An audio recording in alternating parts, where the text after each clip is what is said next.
Evacuation complete. Evacuation complete.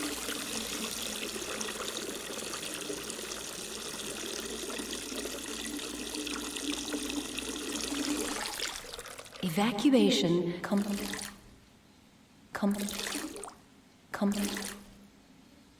Evacuation complete.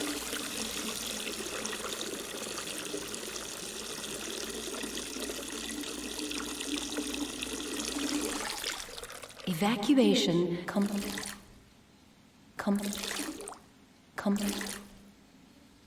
Evacuation complete.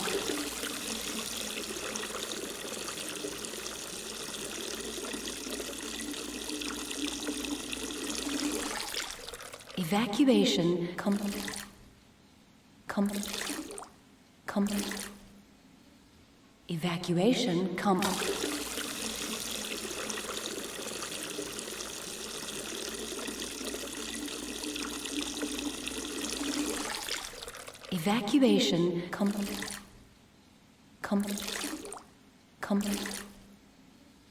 Evacuation complete. Evacuation complete.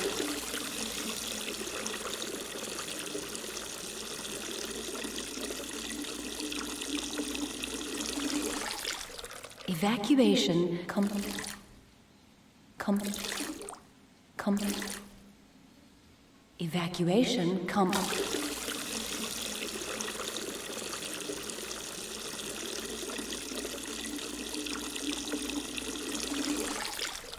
Evacuation complete. Evacuation complete.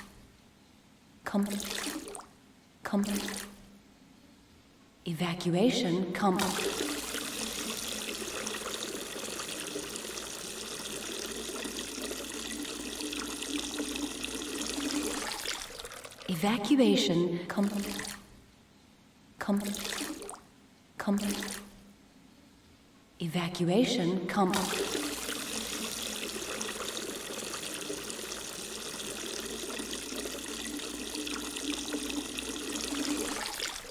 Evacuation complete. You've got 5 according to this one. I've got 5 viewers. According to mine, it says you've got 5 people. Evacuation Smile. complete. That's a long ass evacuation. Of course, that is a long ass evacuation. Where are we at? There we are. We are live.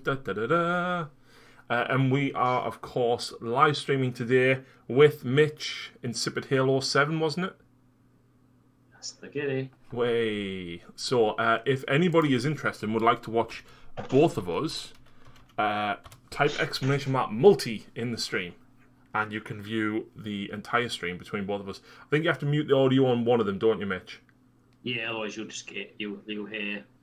I'll hear you, then you'll hear me through your mic, and then whoever's last, you'll hear me again, and then you again.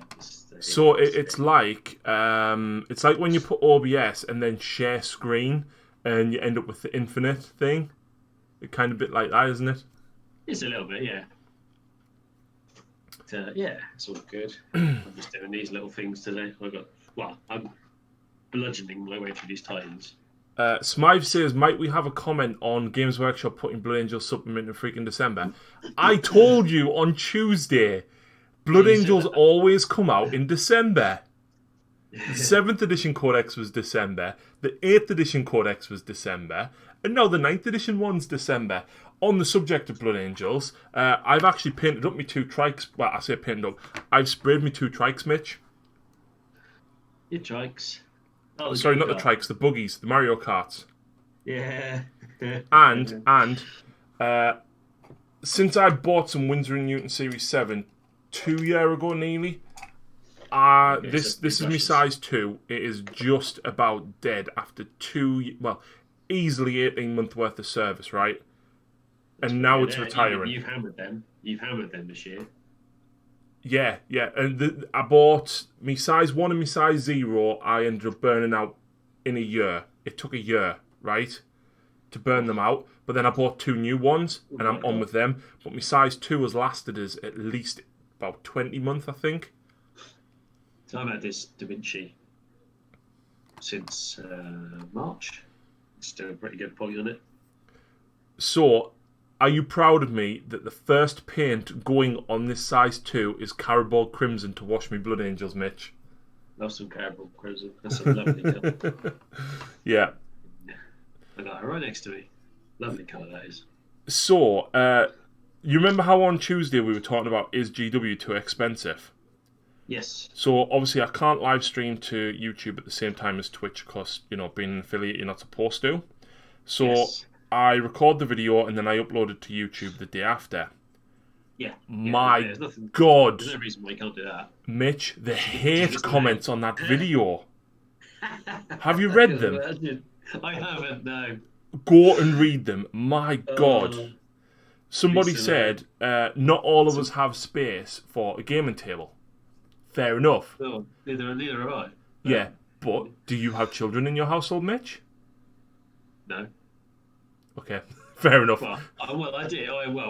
We have a spare bedroom for them. But exactly. Yeah. Most people and most families will have a child. Yeah. Me and Lucy don't and can't.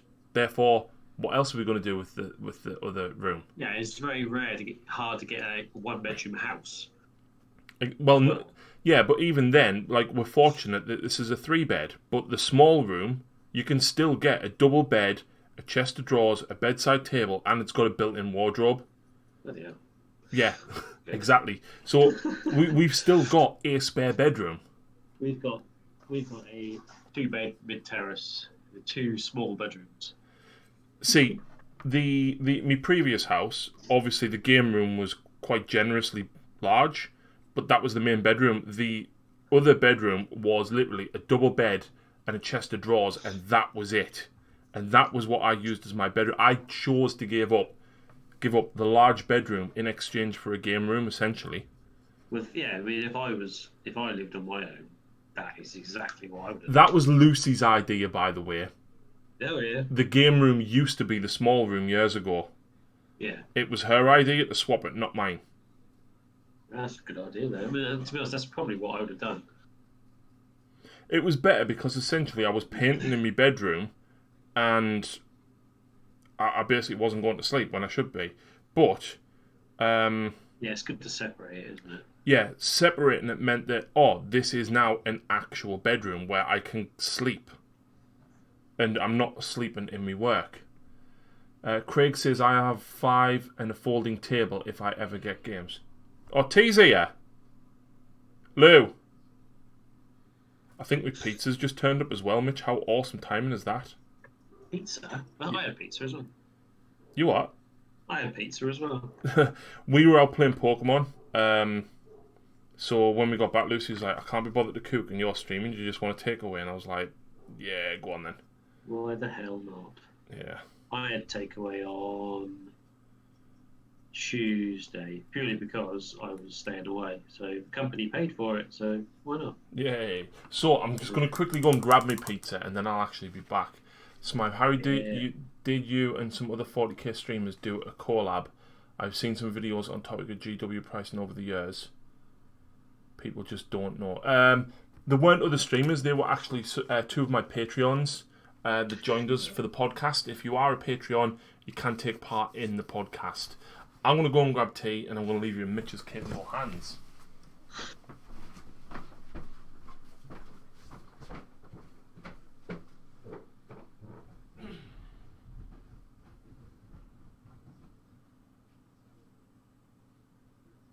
Yeah, it's one of those things with the old gaming tables.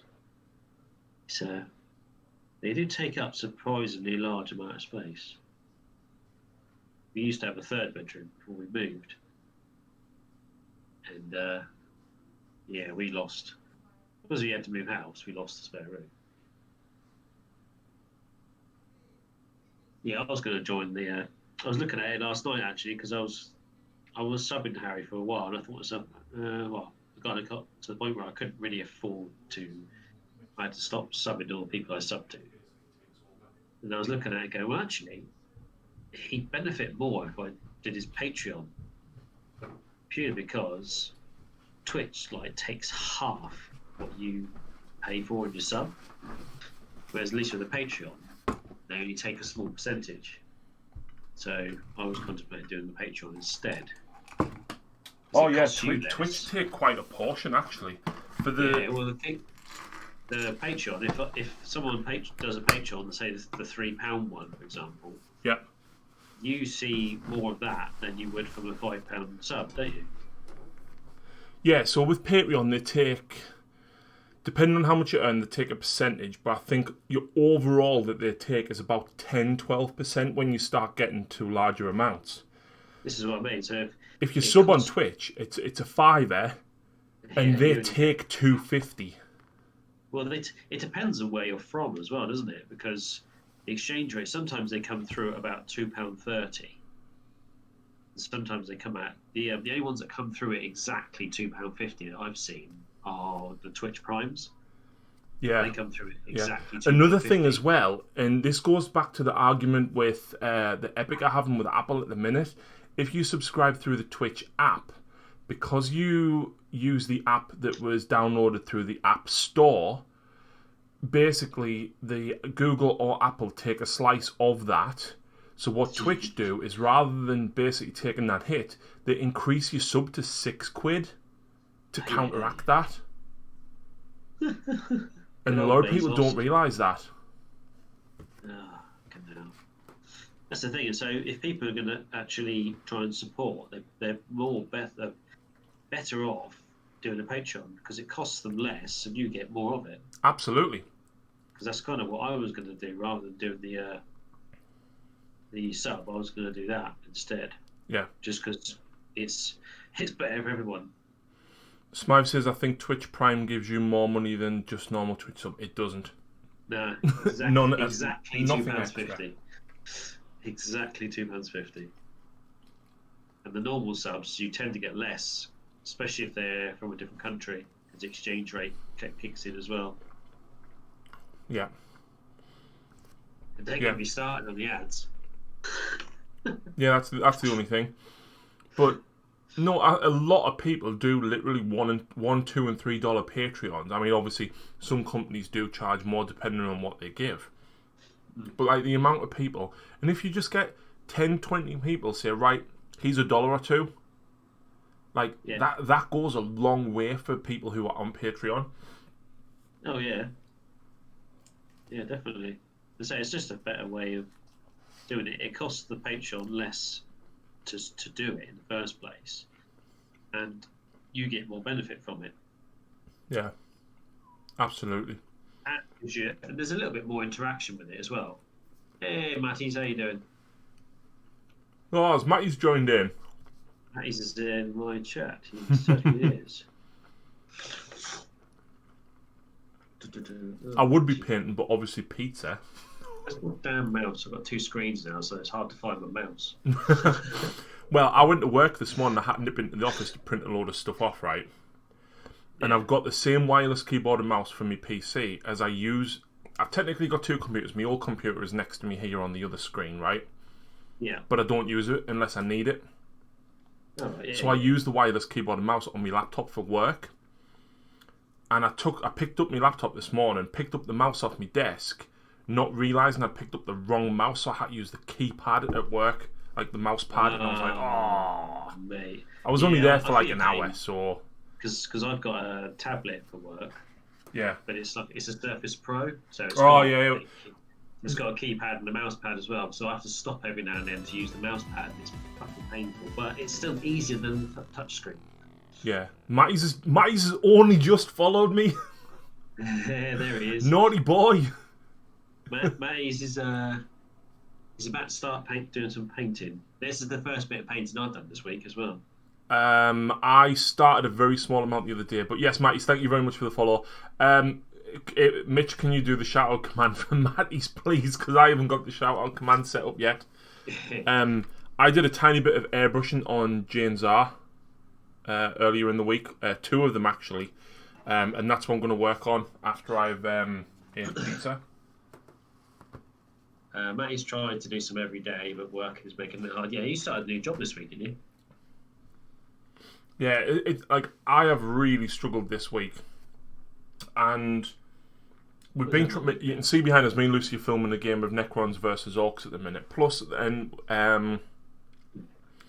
Gift bot didn't pay like, sound. do you know what? Last night, right, I go in a huff with myself, right, Because I finished work at 5:30. Me and Lucy did like a turn each of the game. Because she struggles to do an entire game in one go. It's a bit much for her. I struggled to do an entire game in a day. I'm fucking so terrible. And if I'm honest, right, I thought, you know what, on Tuesday we had a really good discussion on the podcast. So I put the video on I enjoyed YouTube. And some of the comments, and I was just like, you know what, I can't be bothered with that. And I just had no motivation to paint, and I just felt exhausted. And I went, you know what, I'm going to bed. Yeah. And I went to bed at like 8:30 and went straight to sleep, and that's not me. Like, you guys have seen me stream at like midnight. Yeah. I was just wrecked and worn out. And I've done like no painting this week at all. And I miss it. I'm craving painting. Oh, Matt's got 8 weeks worth of training to do for his new job. Yeah, that's gonna drag. I was moaning about having to do like these 2-day courses I did. I hate training for stuff. Just the information just doesn't stay anymore because you're not interested in it. It just doesn't stick. See, the thing with me as well, I'm a kinesthetic learner. I learn by doing. If someone teaches us something, I can't learn it. And when I was at college studying accountancy, right, Mitch, the teacher would stand at the front, he would explain everything, he'd show it on the whiteboard, on the overhead, and I couldn't take it in until I sat down and did it. Yeah, I'm very similar. That's why I sort of struggle watching tutorial videos for things as well, because I'll sit there and watch it and I go, yeah, that looks good. But how do you actually do it? Yeah. And I'll just end up just trying to like do it myself, and sometimes successfully and sometimes unsuccessfully. But you know, Smythe says, take stuff apart, put it back together. Shit learned. Yep. Yeah, precisely that. Precisely that. That's how people learn things anyway. Back in the day, people like my dad. My dad was a precision engineer, but he was also one of those people that could like completely disassemble an engine and put it back together. Yeah. And you're like, how do you remember where that bit goes? Because I just know. Yeah. Jesus.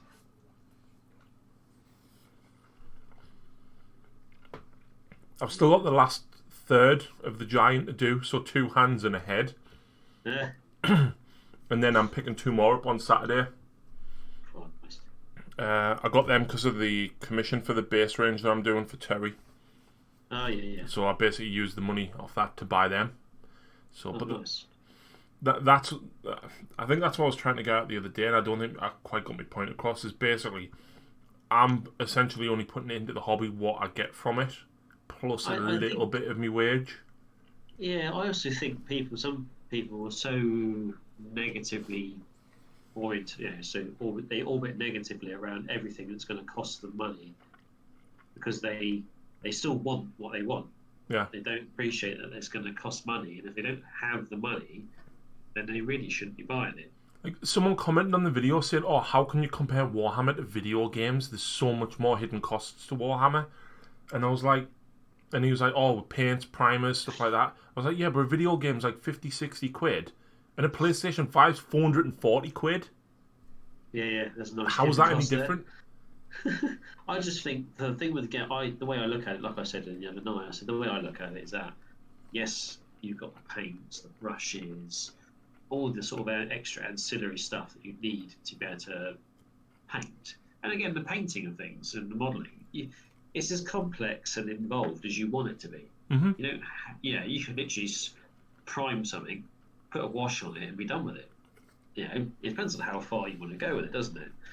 Yeah, Smythe says that games console plus controller plus game plus DLC plus online membership. So look at the new Avengers game, right? That's we got it for Lucy's nephew for helping us move the house, right? We bought him it to say thank you.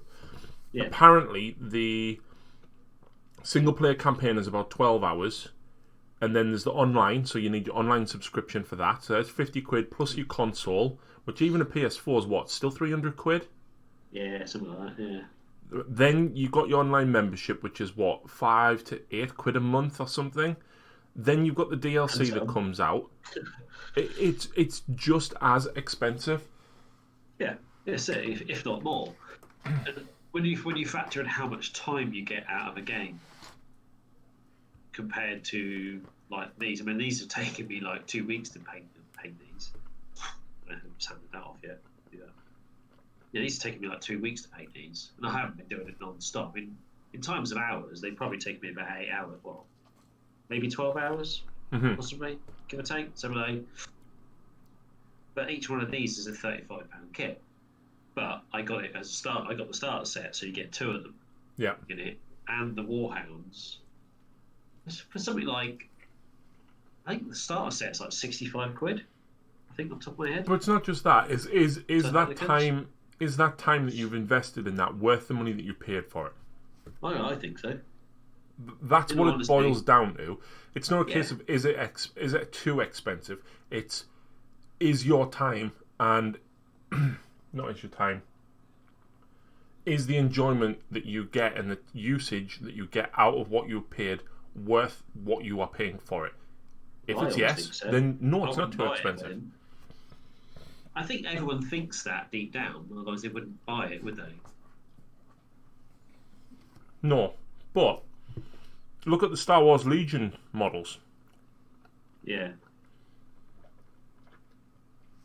That's like 20-25 quid for like 5 to 8 kind of naff models. They're nowhere near as good as GW's kits. There's very, very few companies out there that produce the same Nah. level of quality. Nah. I Even mean, to be look honest, there's none, at realistically, there's none. look at the Marvel Crisis Protocol models. Like I thought, yeah, it's gonna be really cool to paint some of them up. And I looked up in Battle Bunker, and I was gobsmacked at the prices of that stuff. Like the models are like a third of, like they're a lot thinner, that you don't build them with as many complex parts, and like 2 characters is like 32 quid, 35 quid. Yeah. Do you know what I mean? Like Gamora and Nebula were like 30 odd quid, and I was like, nah. Well, it's the same as like we were saying the other night about the Lego as well, isn't it? If it's certain Lego is quite cheap. If you're not loyal to a brand, if it's one of the themed or branded Legos, then you're going to pay through the nose for it because it's the license you're paying for. A lot of it. It's the same with hobby. If you just want a hobby for the pure joy of painting a model, there are ways to hobby without spending a lot of money. There's other manufacturers. There's Reaper. There's Mantic. If you're not loyal to a brand, if you're a Games Workshop IP fan, a fan of it. You were going to say fanboy. I get what you mean. You're not. You've got to expect to pay the money for it, haven't you? And this is where I mentioned in the podcast, like, if you like a nice pair of jeans and you'll go to Levi's and pay 200 quid for a pair of jeans, I wouldn't, because I'm not into that. No, this is it. But I'm into this, so I quite happily spend £105 on the monolith. You know? Yeah. Because I know that monolith's expensive, but that model was sort of quite iconic in its way, and I'd just love to paint one anyway. And it'd probably sit on the shelf and gather dust, but I mean, let's look at other things, right? If you go to the cinema, when Cineworld was open, I mean, me and Lucy had monthly unlimited cards anyway, but to view a film at Cineworld was about $10.50. Yeah. Per person. For what? Yeah, I know. 2.5 hours ish? Yeah, you're not getting a lot for your money, are you?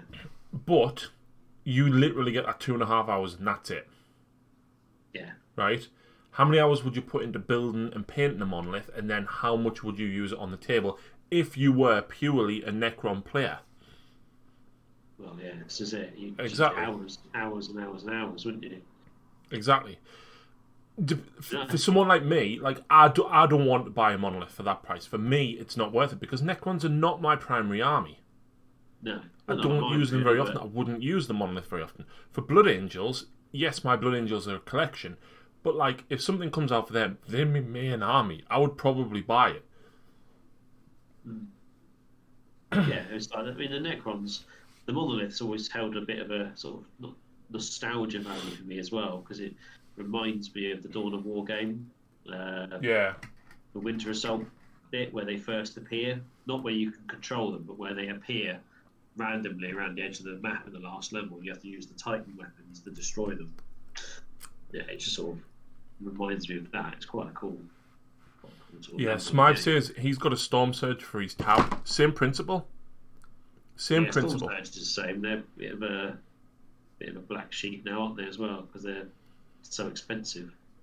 The problem is the Lord of War slot, though. That's Yeah, they're costly. That's what they tried to do, though, wasn't it? To make them so costly you had to invest a certain amount of points into it just to be able to put it on the table, let alone its actual points cost. yeah.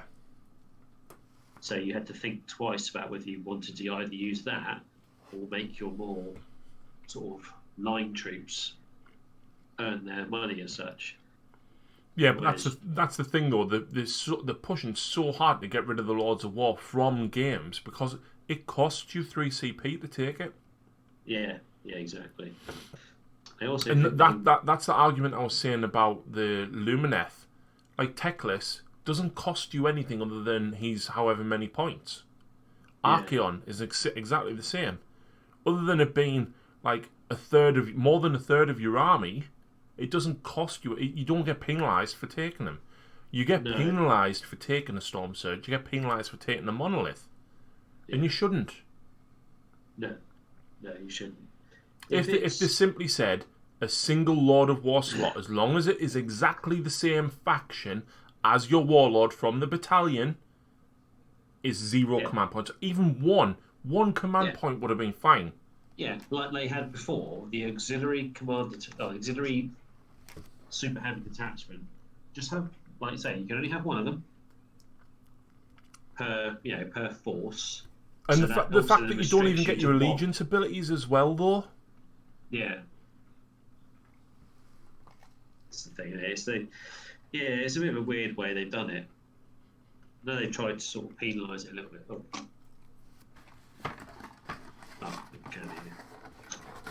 There we go. I'm going to keep my other 2 slices probably for breakfast. Oh, funny enough, I did exactly the same thing. I cooked mine though.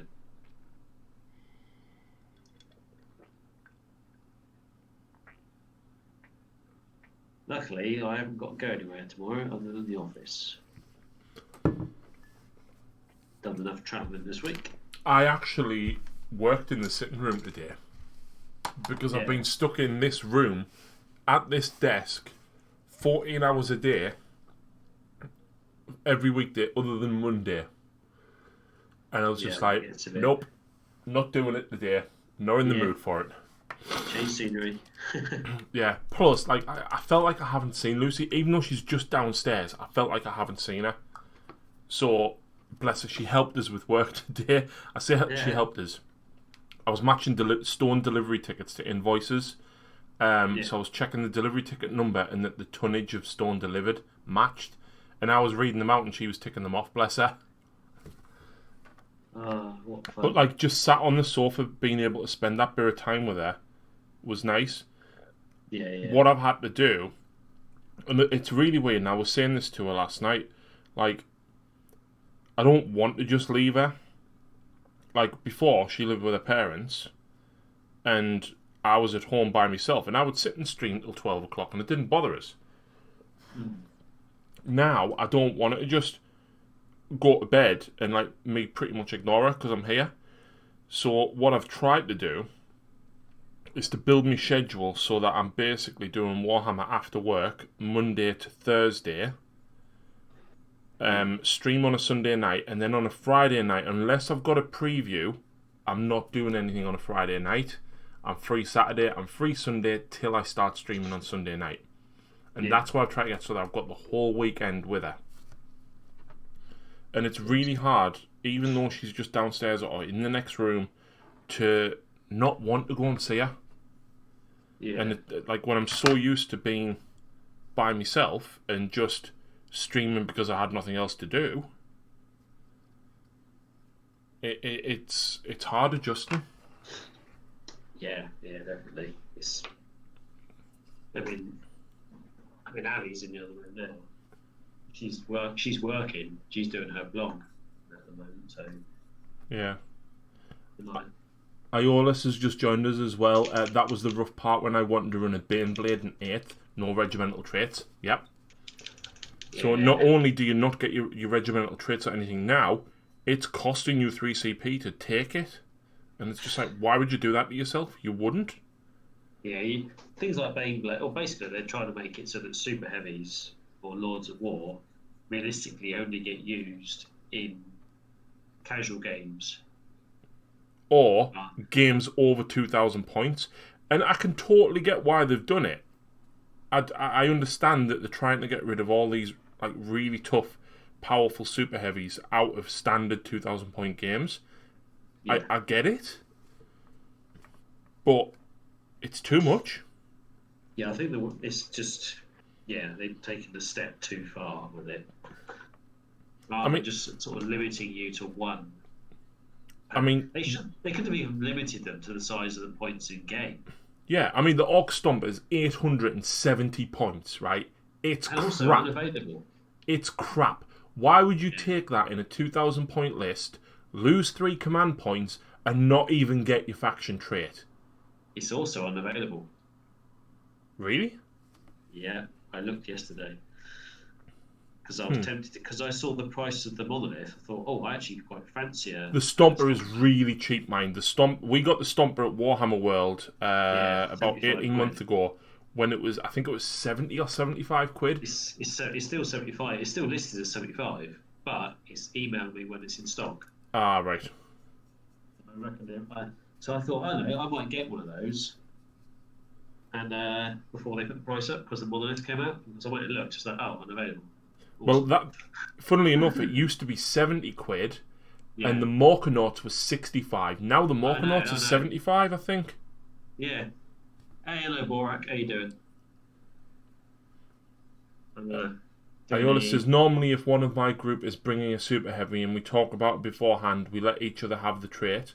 See, that's great in a casual game. Or, you talk to your opponent and say, look, let's play 2,500 points, but we'll bring a super heavy each. Yeah. That's why I've done that loads with Sean. So Khorne versus Space Wolves, and I would take me Brass Scorpion, and he would take his Astraeus. Cool. But why should it cost us 3 command points to do that? That's the thing, isn't it? It's a bit heavy, isn't it? Like, I understand fundamental changes, like saying, you can't have more than one captain per detachment. Fantastic. Brilliant. Or like Smythe says, most of these Lord of the Wars, you can kind of like make them disappear within 1 or 2 turns anyway. Oh yeah, absolutely. Because they're just bullet magnets, aren't they? I remember there's a guy who hasn't been on the channel for a while because obviously we can't mix, but Ali loves his guard, right? He's got like 9 Baneblades, and that's no exaggeration. But guard are his only army. Yeah. I think he's got like 30 Lehman Russ. Ouch, I've got 1 Bane. Like, he's got a lot of guard, but guard are his only army. And he set a game up with Michael, who again has appeared on the channel before with his orcs. And Ali took the Baneblade with the Volcano Cannon. Oh yeah, the Shadow Sword. Yeah. And it does like I think it does like something like 2d6 damage, but you double it if it's against another Titanic model. Volcano Cannon's savage. Anyway, the Forge World variant of the Stomper, the one with the belly cannon, is like 1,200 points. Yeah. The Baneblade is what, 450? Yeah, and ability against the Baneblade, but made it vanish. Yeah, and he didn't even get to use his Stomper. But how is that right? Yeah, the full 12-point systems again are a complete mystery as well. Well, the good news is though that they are revamping all of that, but it's just a case of how long and when. Because like the Reaver Titan was like 4,000 points. It still is. It still is, yeah. And you can probably take one of those out in 1 turn. Not a Reaver. You can come close. You can come close. If you dedicate enough fire at it, you can basically put it to the point where it's useless. What was I doing? No, that one. Yeah, the super heavies, you can kind of neutralise them to the point, or at least you can at least neuter them to the point where they're pointless Yeah. within build quite quickly.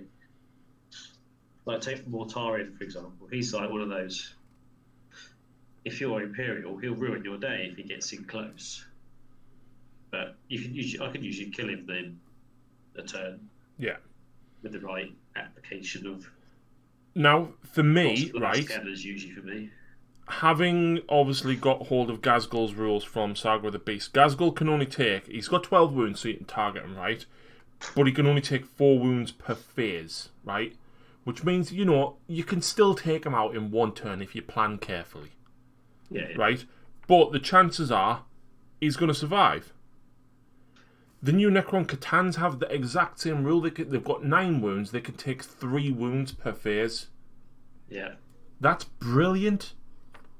Like, more big models should have that rule. Now, Marathi in Age of Sigmar has had that since she came out. Yeah. She can only take 3 wounds per turn, but it's you go, I go.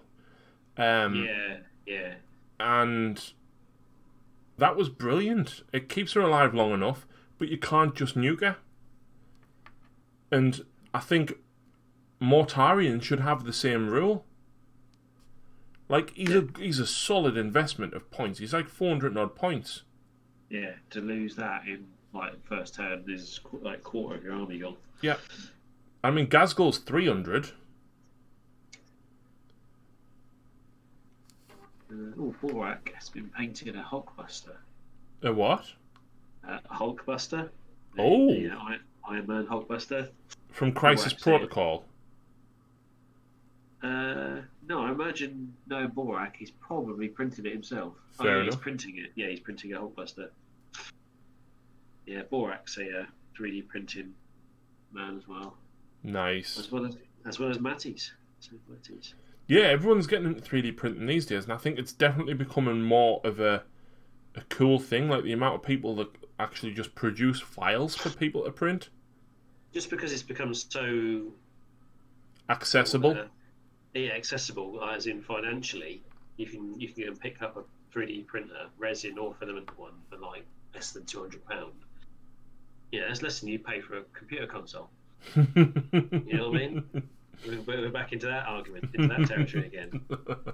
And then obviously a bottle of resin's like 40 quid, and it'll last you quite a while, a bottle of resin. So it's one of those. Which hobby's the most expensive? None of them. They're all about the same, really. when you boil it down. I mean, how much does it cost to play golf? Oh Christ, yeah, golf's mega expensive. Sometimes just how much is a set of clubs? Like, genuinely, how much is a set of clubs? Hundreds, aren't they? A decent set. I've got no idea because I don't even know what's good. Yeah, I wouldn't have a clue for golf, but I know like the memberships can be quite killer as well. Yeah. Because obviously a lot of them won't let you play unless you're even a member. Borax just put you can pay over £300 for one club. And Warhammer's expensive? Yeah. I rest my case. We rest our case, Borak.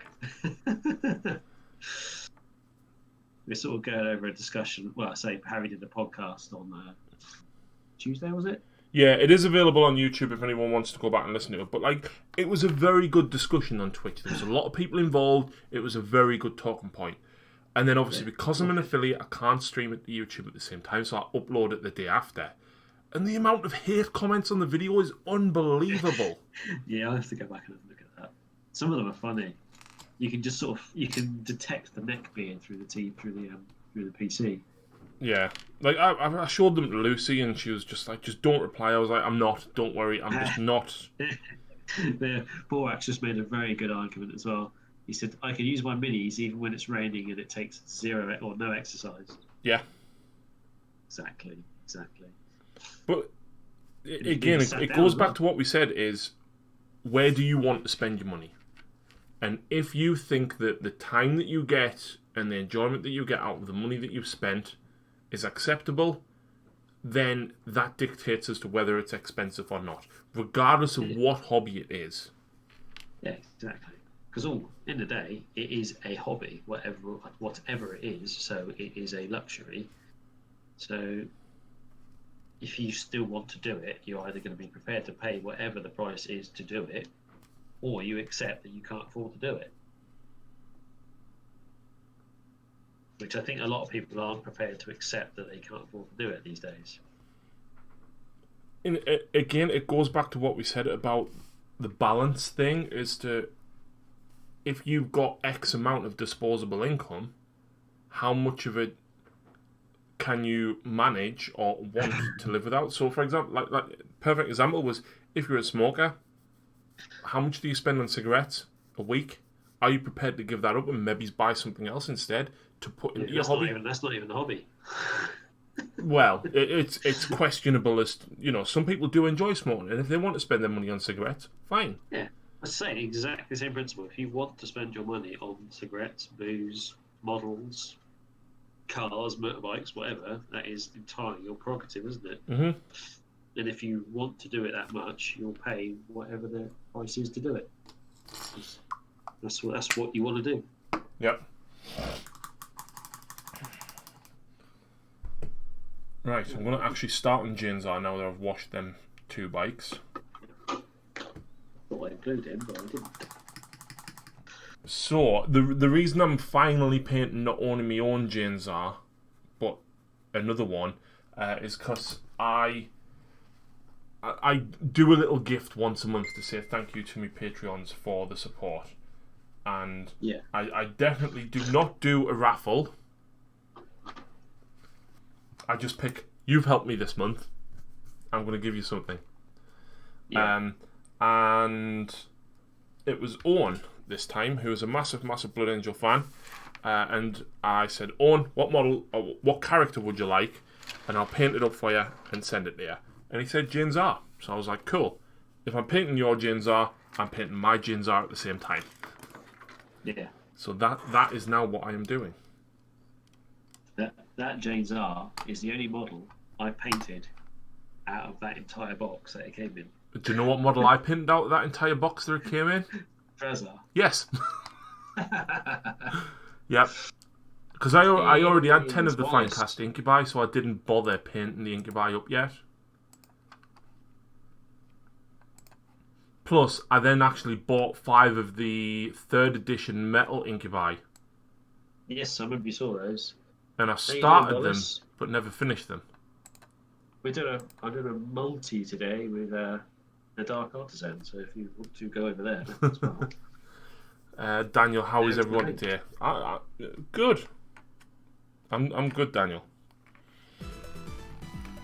Oh, this be Wallace is now following. Thank you very much for the follow, man. Yeah, there he is. Wallace. Iola says it'll be a cold day in hell when I give up my pipe tobacco, but if it was that or Warhammer. There you go. There's the best emote on Twitch. Is that Uncle Adam? That's Wallace. Mint. It's equally beautiful and horrifying in equal measure. I need to actually look at Ginzar's picture because I've got no ideas beyond like a bony white what colour she actually is. I did mine red. I know her hair's red and I'll be doing mine standard colours, but Owen asked for his to be purple, so I was like, yeah, fair enough. Yeah, I did mine red with like ridiculously bright blue hair.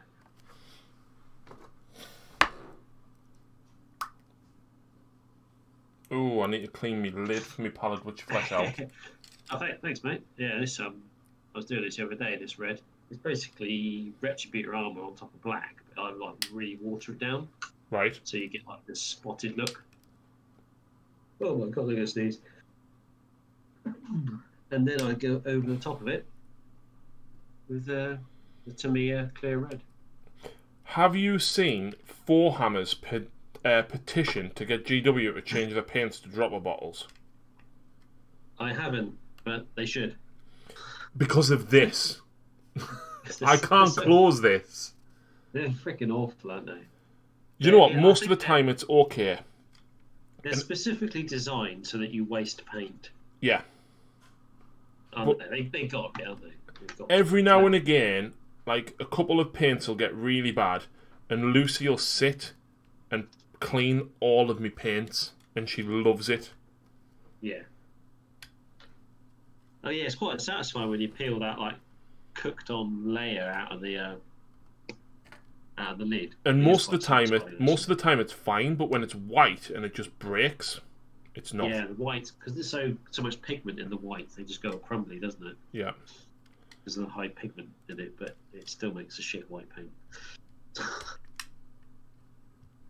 That's way too much. And this isn't even proper white. This is pallid witch flesh I'm trying to clean out. Yeah, I've only recently got into that colour. Quite a nice colour, actually. I normally use it as like a base for any whites, that or Celestra Grey, depending if I'm going for like a cold white, like a bluey white, or if I'm going for a slightly warmer one, I'll use pallid witch flesh. I've started using grey sear. Yeah, Lucy's got that. She likes that as a base quite a lot, actually, for Yeah, white. I've been using that for my whites. So I do grey sear, and then I go like a normal, like say. I hate ceramite white because ceramite white isn't white; it's still grey. It's still a shit. Funnily enough, shit right, I don't actually ever use a proper white. Pallid witch flesh is the whitest that I've got, other than grey sear. I tend to use grey sear, and then I'll use Ultron grey. Yeah, Ultron grey is a really nice colour. Because it's almost white, but to the point where it doesn't look unnatural. Mhm. Because I find like the brilliant whites just look really unnatural, especially if you're like building or painting like a weathered tank or something. It does look ridiculous. If you're doing like an Eldar or something like that, they end up with different. Because I don't really have anything that's brilliant white anyway. I try to avoid it because it just sticks out like a sore thumb. There was an interesting It's topic. really out of place. There was an interesting topic on Facebook that I saw this morning, actually, and I saw it because Ian, who, when we can mix households, helps me quite a lot with the channel. Yeah, I know. Yeah, I know, Ian. Yeah. If anyone's seen our Facebook post with the Nurgle Knights and Titans, they're Ian's. He posted. He made a comment saying, "I never thin me paint. I paint straight from the pot." And everyone goes, "God, your models must look like absolute shit." Yeah. And he was like, "Oh, thanks. Here's a couple of them." And like, Ian's a pretty good painter. Yeah, it's what I love his Warlord Titan. That's amazing. He's actually just been weathering it up even more. Yeah, because I know he ran out of Agrax, didn't he, when he was halfway through it? Yeah, when lockdown was in its full peak. But he was like, "Oh yeah, cheers, my painting's that crap. Here's a couple of my pictures." And they're like, "Yeah, but how much better could it be if you did thin your paints?" And Ian's like, "I don't care. I paint straight from the bottle. Yeah. That's how I paint." And do you know what, Mitch? I don't thin my paints. Yeah. Nah, I paint straight from the bottle. That's my preference. I thin them down. I find it works for me. Whatever works for anyone. I used to not do it.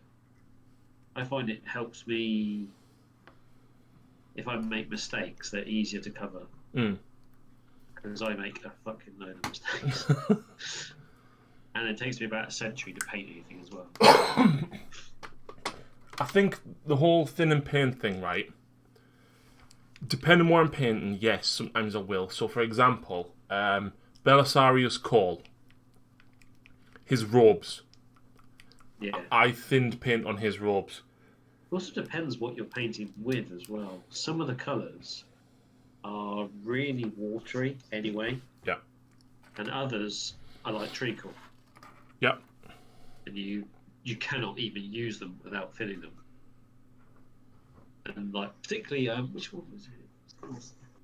Worst one I find is like water is Flash Gets Yellow is really watery. Oh yeah, that's a terrible colour. It's like water. The one before that, what was it called? Starburst Yellow. Was it Starburst or Sunburst? Sunburst Yellow. Sunburst Yellow was literally like water. I've only got Flash Gits and Uriel, and then Avalanche Sunset. Sunburst was the one before they changed all the names. I think Sunburst was the coat d'arms one. Right. Okay. When they changed over, and like I said, that was like water. And again, a lot of the coat d'arms paints, you don't even have to thin those. because they have got different consistency. The Citadel ones. Yeah, so They're not- we've got amethyst purple actually because Lucy's Stormcaster are all based in that. Yeah. And I put like literally 2 or 3 drops of thinners, in the airbrush when I put that through the airbrush, and that's it. Yeah, it's like because it's already quite thin. And sometimes I've actually just gone ahead and cut out the middleman and dropped thinner straight into the pot.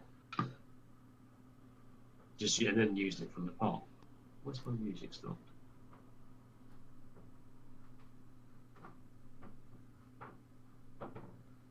You alright, Lou? My Spotify decided to update whilst I was using it. Just want to grab a quick photo or something. A photo? Of what? What are you doing? I want to be on camera. 2 seconds. Lucy doesn't want to be on camera. Wait there. There you go. You're off. What you after? The conversion. Conversion. Right. Yeah, the model you made for you. The Great and Clean ones. They're on the windowsill. Can you get to it? Oh, I still want to get a order change as well. Well, we converted the Great and Clean one into a Troll Hag from my Gloom Spike Gits. That was a lot of green stuff. Yeah, a lot of green stuff on that one.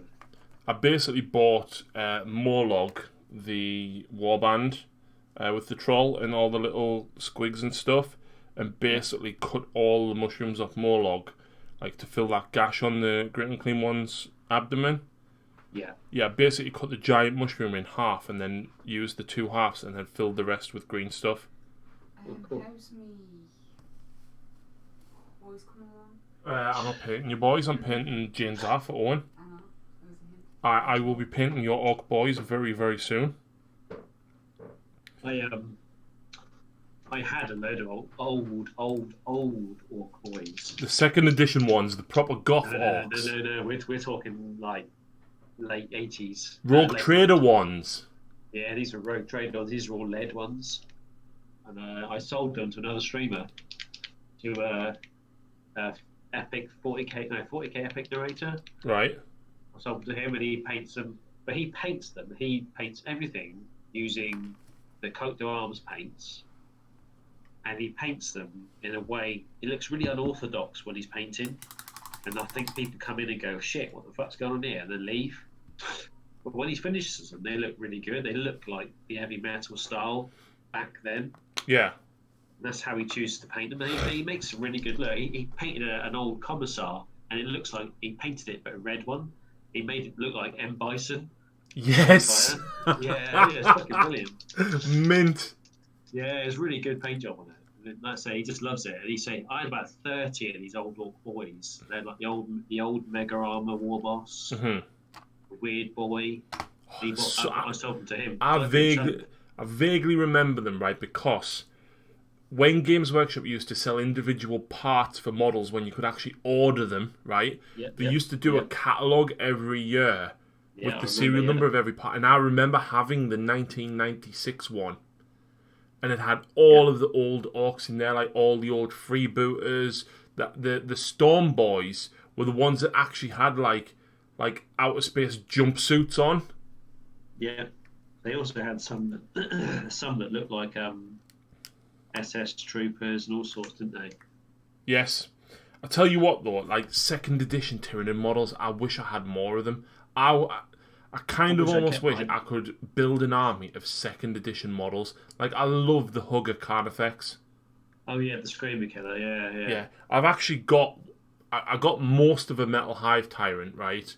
And I remember paying 20 quid for that Hive Tyrant, like, 12, 15 years ago.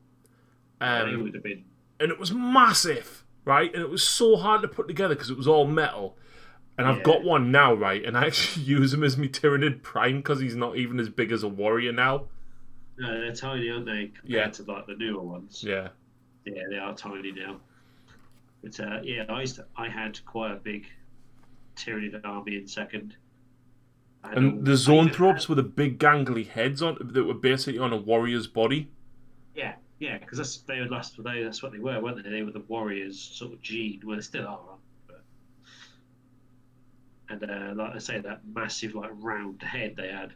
Yep. With all the spikes around Metal the sides. gargoyles. Oh, they were a pain in the ass. They used to Yeah. snap flying stands all the time. Hormigans used to topple over all the time because you could not glue them into the slotted bases ever. No, but it's just as bad now, aren't they? But Yeah. it's lighter. It's just lighter. Ripper swarms. I've put metal washers in the bases to make them a bit heavier. I actually put polyfiller in the bottom of mine. I've got access to like tons and tons of metal washers. I just like filled them up with those. Daniel, Yeah. I have the 2nd edition Carnifex stripped. Hive Tyrant, metal and plastic 2nd edition warriors. Some spore mines and most nicest models of the Tyranids in the 2nd edition. Yeah, they were. The Biovores were horrendously bad as well. I had also, which I got rid of. I had the Tyranid Attack Tyranid Warriors too. Oh, from Space Crusade. The board game. It was like a spin-off of Space Crusade. So the board tiles were all like the insides of a hive ship, Yeah. and it had the original plastic scouts, Yep. Space Marine scouts in there, and it had the original Terminator Librarian in there as well. Ian has Space Crusade, right? And he actually converted the Chaos Dreadnought into Nurgle the Radio Dreadnought. Yeah. One of my regular viewers, Brian, he's got about 12 of those Space Crusade Dreadnoughts.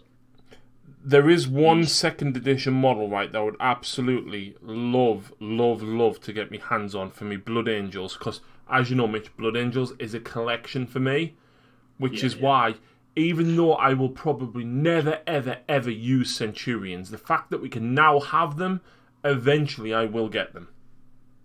Then they say the saying for that is dog in a manger, isn't it? For what? Dog in a manger. What's I that? don't want to use it. I don't want it, but I'm gonna have it anyway. Yeah. So- Because me Blood I'm the Angels same. are a collection, right? And Ian was given quite a lot of old Eldar stuff, and in with the stuff that he was given was a 2nd edition Land Raider, and he went, "Oh, I've already got a 2nd edition Land Raider, so now he's actually got 2." And I'm like, I want one of. I would love a 2nd edition Land Raider. Is that the one that they made a Forge World version of, isn't it? Is it the Proteus? Where the tracks go all the way over the top. Yeah. Yep. Isn't that the Rogue Trader one? Yep. Yeah, I had one. Well, my brother had one, which he then gave to me, which I then sold. Oh. I know. Again, I was probably about 12 when he gave it to me, so it's like, oh, I don't want it. And I sold literally everything. Yeah, Daniel says he's actually got some of the old 2nd edition Gene Stealer Cult. I vaguely old remember hybrid seeing the models. Gene Stealer Cult models, but you couldn't buy them when I first got into the hobby. That's how old they are. Yeah, we had them because we got into the hobby playing Space Hulk. Yeah. So we had the plastic ones and the metal ones. Right. We had so you had the plastic ones which came with the Gene Stealer game, Mm-hmm. which is like an expansion to Space Hulk, which had the Librarian in it as well. And then you had the metal ones, which again were just a metal body, and you had like a sprue which had some hybrid arms that had a claw and a normal hand, which you could then glue a gun or a post-combat weapon onto. Yeah. You had some that were just a hand, or just a normal regular arm with like the sort of usual detail. But they've kept them very true to the old models, what they've released recently. Yeah, they're just ridiculously style. expensive. Yeah, they're not cheap kit. I mean, I had a load that had come in various other kits and sort of starter boxes, so I sold them all off this year. I made quite a bit of money. Yeah, so like it's £25 for 5 infantry, right? But the problem is those infantry are 5-point models. Yeah, cheap as hell. It's the You same need with, a lot of them. AdMech suffer the same thing, don't they? Because their infantry are relatively cheap as well. Yeah. You can get quite a lot for your points, can't you, with the AdMech, with certain AdMech units anyway. Yeah, if you go Skitarii heavy as opposed to Cult Mechanicus, yeah, you can just like Rangers and Vanguard are very, very cheap. Yeah, that's the thing. I've got another 20 to build. As well. I once tortured myself and built 70. Ouch.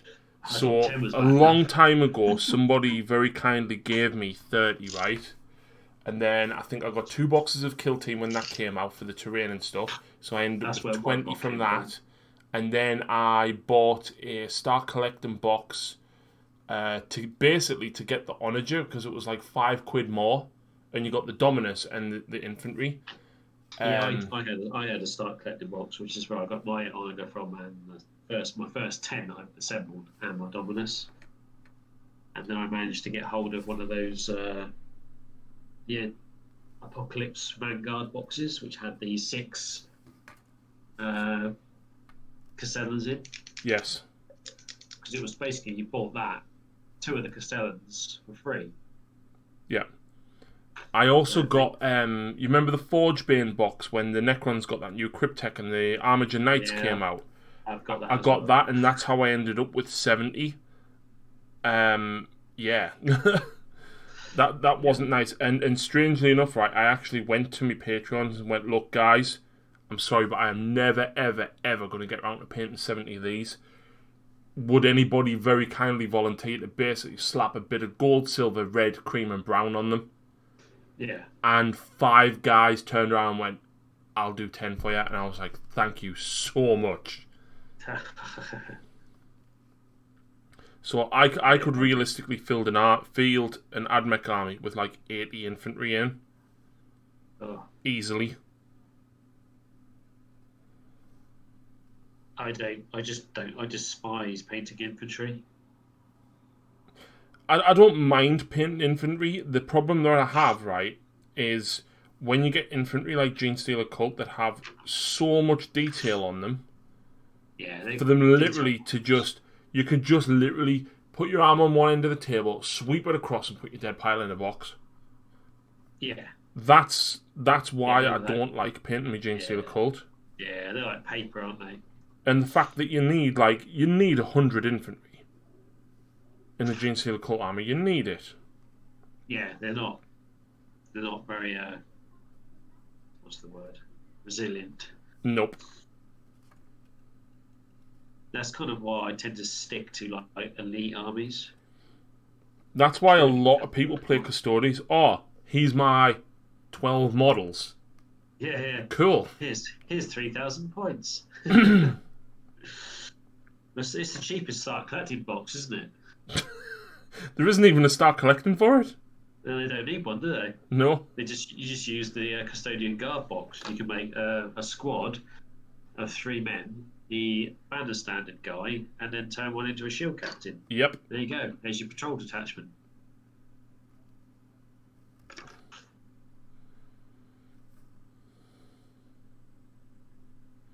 Yeah, I'd like to expand on my custodians a little bit, but again, it's all time, money, multiply. Yep. Eolos glances at 200 plus guardsmen. Yeah, infantry is rough to paint. At least with guardsmen, right? Don't get me wrong. I painted 20 Cadians for my Genestealer Cult army. They are shit. They are so crap to paint, right? Yeah, I've got but I'd sooner paint 40 Cadians than 10 Genestealer Cult neophytes. Easily. Yeah, I don't fancy it. They're sort of the reason why my brother quit, because he really liked the idea of painting them, the models, and doing Genestealer Cult, because you can use it in Necromunda and 40k. And he painted like 5 of them and went, nope. Yeah. Nope. Never again. I'm out.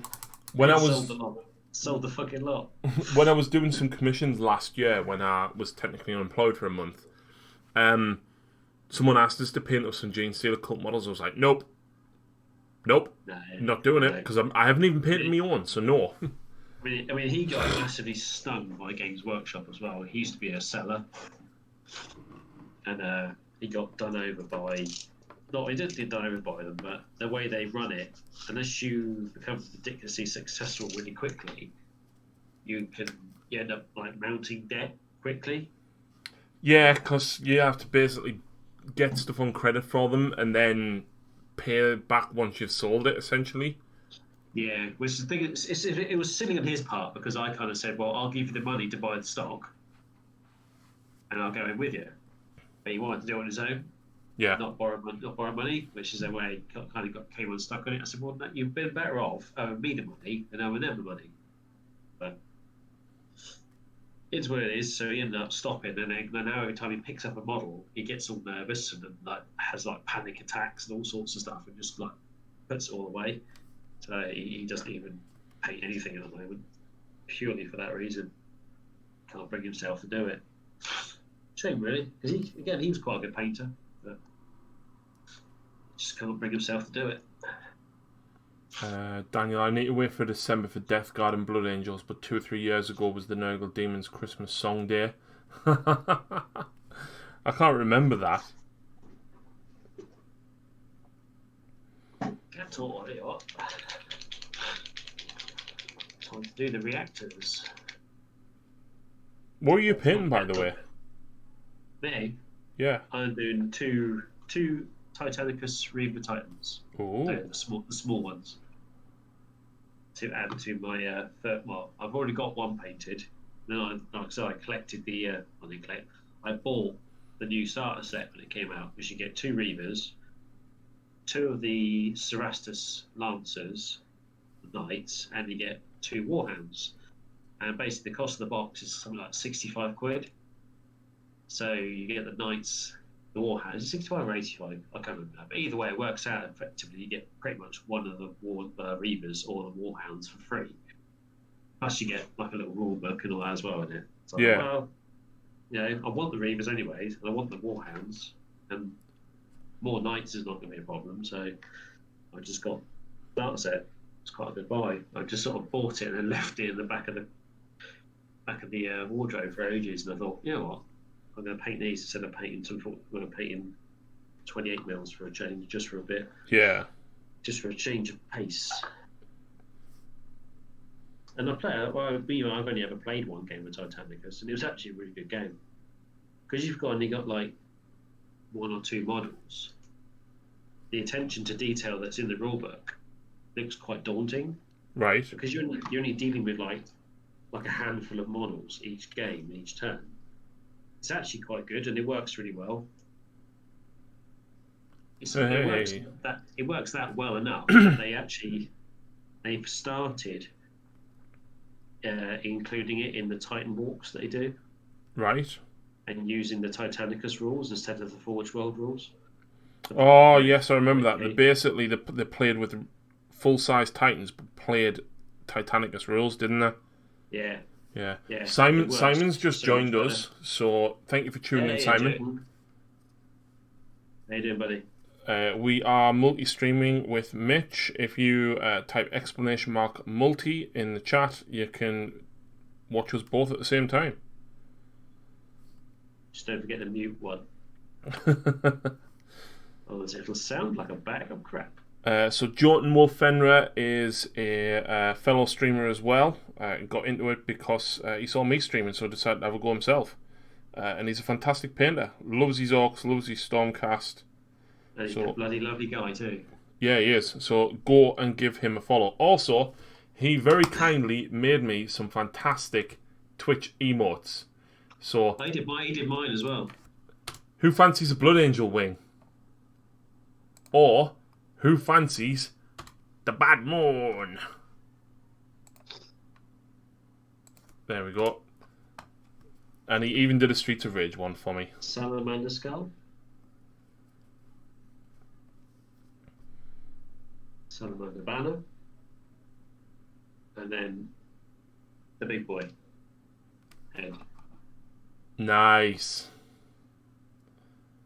Like, I've got Photoshop and I can use it, but I can't do stuff like that in it.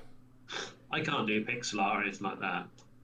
Not a chance. I could take a photograph and crop it and turn it into a PNG, because that's what I did. That's what I did for my channel points. Yeah. That channel point, similar to mine, is actually a 3D file that I've created to print.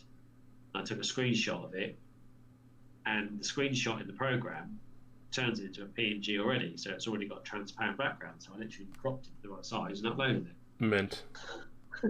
So that's all right. That worked out right.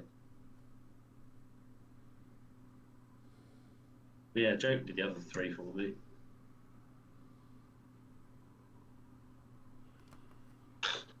And so the Titan skull is the skull of the big boy,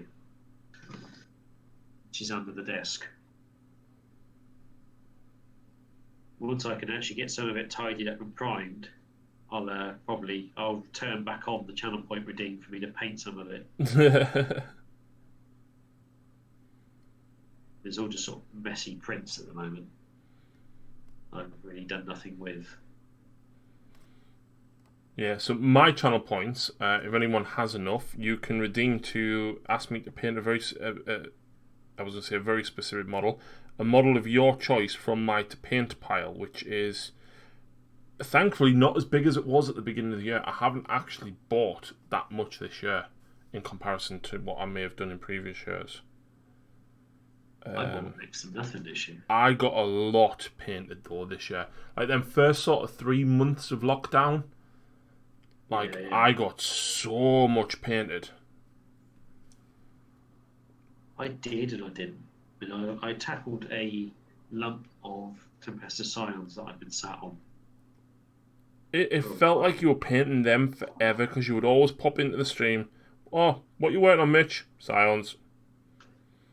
3 weeks later, what you working on, Mitch? Scions. That's what it felt like to me. I'm a fucking slow painter. Very slow. So yeah, I get double the benefit of the hobby. So the hobby is super value to me because the amount of time it takes me to do anything.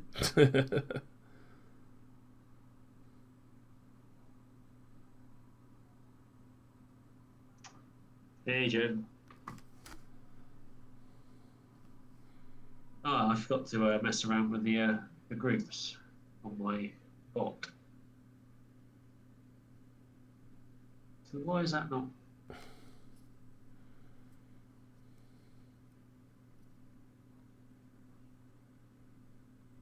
I'll tell you why that's doing that.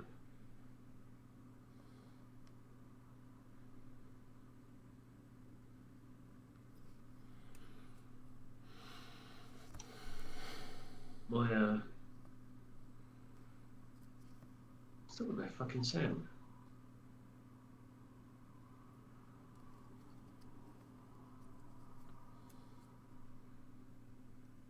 Have you broke it? Yeah, none of my alerts are making any sound. You got the volume turned down, maybe? Yeah, the volume's at 40, which is where I normally have it. That's a strange one.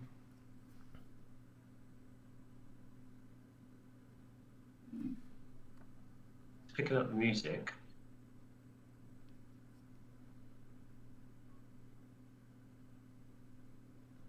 That's on. So, right. One test. Nothing. Not a sound. Can you hear that, Joan? It's actually making a sound. I can't hear a damn thing. I find that sometimes it doesn't show you the sound, but people can hear No it. sound. That's fucking annoying. Because I have changed nothing. Look at me on Tuesday with my microphone. I I know. changed nothing, and it just didn't work. OBS. Fucking nightmare. It might even be in the Discord. See if your one makes a sound. What's this for? I was doing Jotun's intro video, but it does nothing. Oh.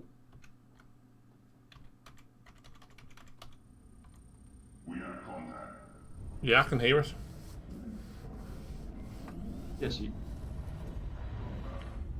Simon says that Jane's R's looking cool. How about this Jane's R though, Simon? I'm working on 2 at the same time. That's weird. I'm saying yours is working and mine's fucking not. Yeah. How rude. That's just rude. Fuck knows. Fuck knows. Fuck knows. Oh well. I thought I played Matty's one earlier. I didn't hear a thing. Excuse me.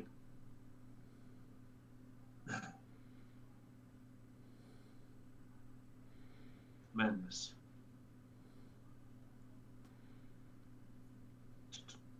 Let's try. Close the bot. Try it again. Is it just GiftBot that's not working, or is it like your follow notifications and stuff?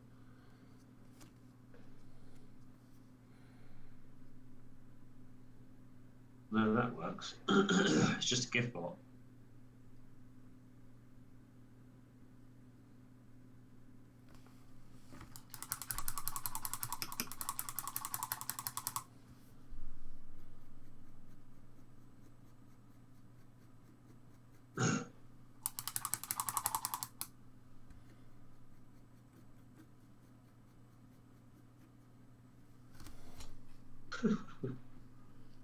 Right, logged in.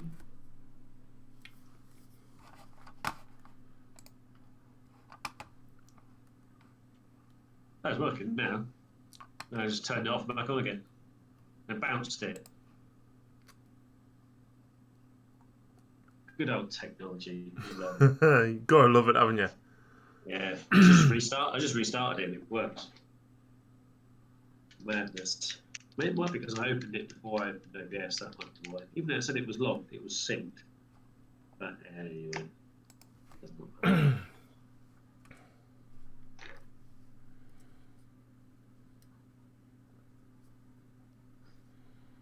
Played the intros to my one viewer, that is Joe.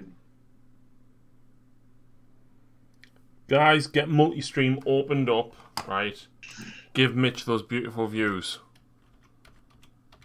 There you go. Watch us both at the same time. I'm an affiliate now, so use that. Unless you're going to go for a partner. Oh, Matt, does it? But like there's that's so few art streamers or Warhammer Yeah. streamers that are actually partners. yeah, I think even Jan's just about made partner. Yeah, Jan. I know Jimmy does it quite Jimmy. easily. Yeah. He gets a couple of I know hundred viewers. Miniature's Dead is. Yeah, I think Vincenzo. Brush for Hire is No, probably he's close. not yet. Is he He's not? close. He's close yet.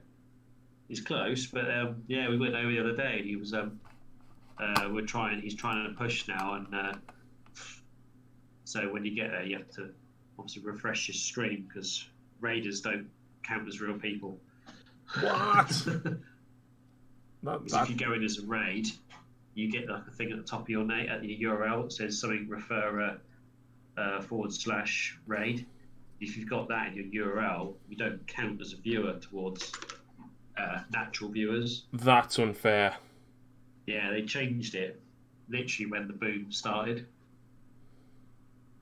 So now people have to put a thing on there and say, if you're coming in, I'm trying to get to partner, would you mind refreshing? As soon as you refresh, it gets rid of it, and then it goes back to you then deemed as an organic viewer. It's just mad because they don't tell you that. No, well, it's to stop them making as many people partners, isn't it? Yeah, exactly. Okay, because partners get a bigger cut from the subs, and they get a higher. Oh, thanks, dude. Yeah, they get a higher ad revenue as well. Ad revenue's a thing. Yeah, right. Yeah, there's I think I got like 70 cents from it in a month. Yeah, exactly. Like I think the most I've got in a stream is about 11. And I had 109 people or something that stream. Because Miniature's Dead raided me with 109 people. Nice. Yeah, I fucking shit myself. I think Did not know what to do with that. I think the most I've ever had, I think, I can't think who it was now. It wasn't Great Paladin Art. It was. Oh, he's up now. It wasn't Electric Eve either. Yeah. But somebody raided me with like 93 viewers. And I was like, wow. What the hell? Yeah. What's going on here?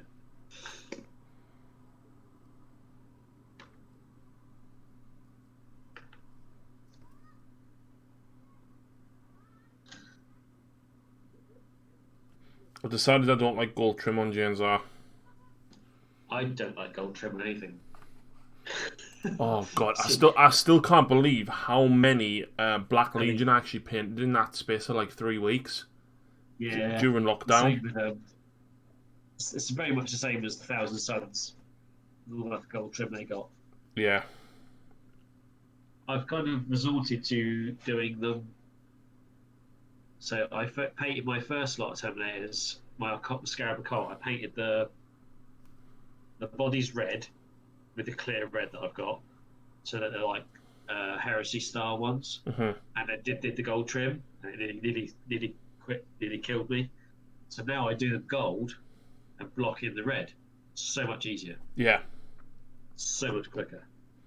I think if I was to do Thousand Suns, right, I would actually spray them gold, wash them, dry brush them, and then I know before contrast was the thing I used to use Tamaya clear, which it's like varnish. It's really thick. That's the clear red I've got on my Titans. Well, I've got red and blue. I've got that, and I've got smoke as well. But contrast has a very similar effect. Yeah, the only thing I find with contrast is the reds tend to go a little either pink or orange Hmm. when they go over silver or gold, whereas the Tamiya clear red stays like a real warm red. It's really good. I tried it. They said to recommended it years ago with Spirit Stone red Right. over the top of the gold. It just goes pink. I bought them Spirit Stone colours, right, and they're terrible. Yeah, they are awful. I've used them probably 2 or 3 times, and I've like oh god, they're shit. Yeah, I've even tried them over silver. On top of silver, they go pink. Definitely goes pink. On top of gold, it just goes a slightly warmer red. It's still not red. It's still like a candy pink color. Yeah. Whereas to me, a red is like proper deep red. Yeah. And it only really needs one coat. I painted a lot of Custodes for Ray a few years ago, actually. And I used It's not dark enough. Warplock Bronze as the base, and then highlighted them with Brass Scorpion, and then all of the bits in the middle I painted Lead Belcher, like all the shoulder panels, painted Lead Belcher, and then went over it with Tamaya Red. I used to get annoyed with myself because I couldn't get it on quite even, so I would always end up doing like 3 quarts of it, but it was like really, really bright and rich after 3 quarts. See, I thin it down, and it does go on really nicely. I find, like, say, if you try and go over it before it's set as well, it kind of peels off, doesn't it, as well? Yeah. It's Smythe quite easy to says, pop up. what do you guys think will be revealed in January along with Dark Angels? I saw the Codex roadmap thing. I don't know if you've seen it, Mitch, on the Facebook page.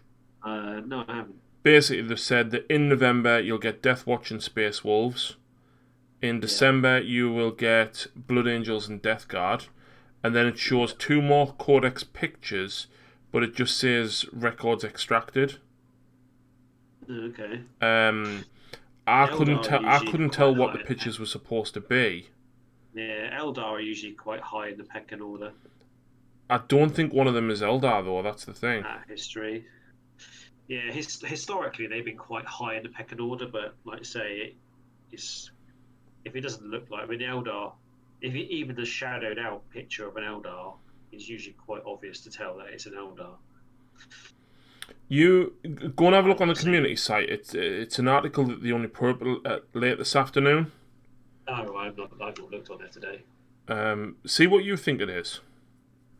Well, Jones says he's had good luck with the gem paints. Well, to be honest with you, the gem paints are okay for exactly what they're named as. If you do them on top of like the old art gems, they're good for. Eye lenses, they're quite good for as well.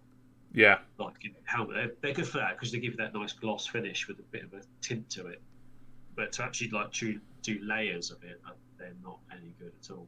But then that's probably not what they're designed for anyway. So, well, yeah, plan your conquests. I can't even be arsed with all the Crusade stuff. I really cannot. What's Crusade? Yeah, the Crusade armies. You know, like doing your little. I do hope the Lion comes for Dark Angels.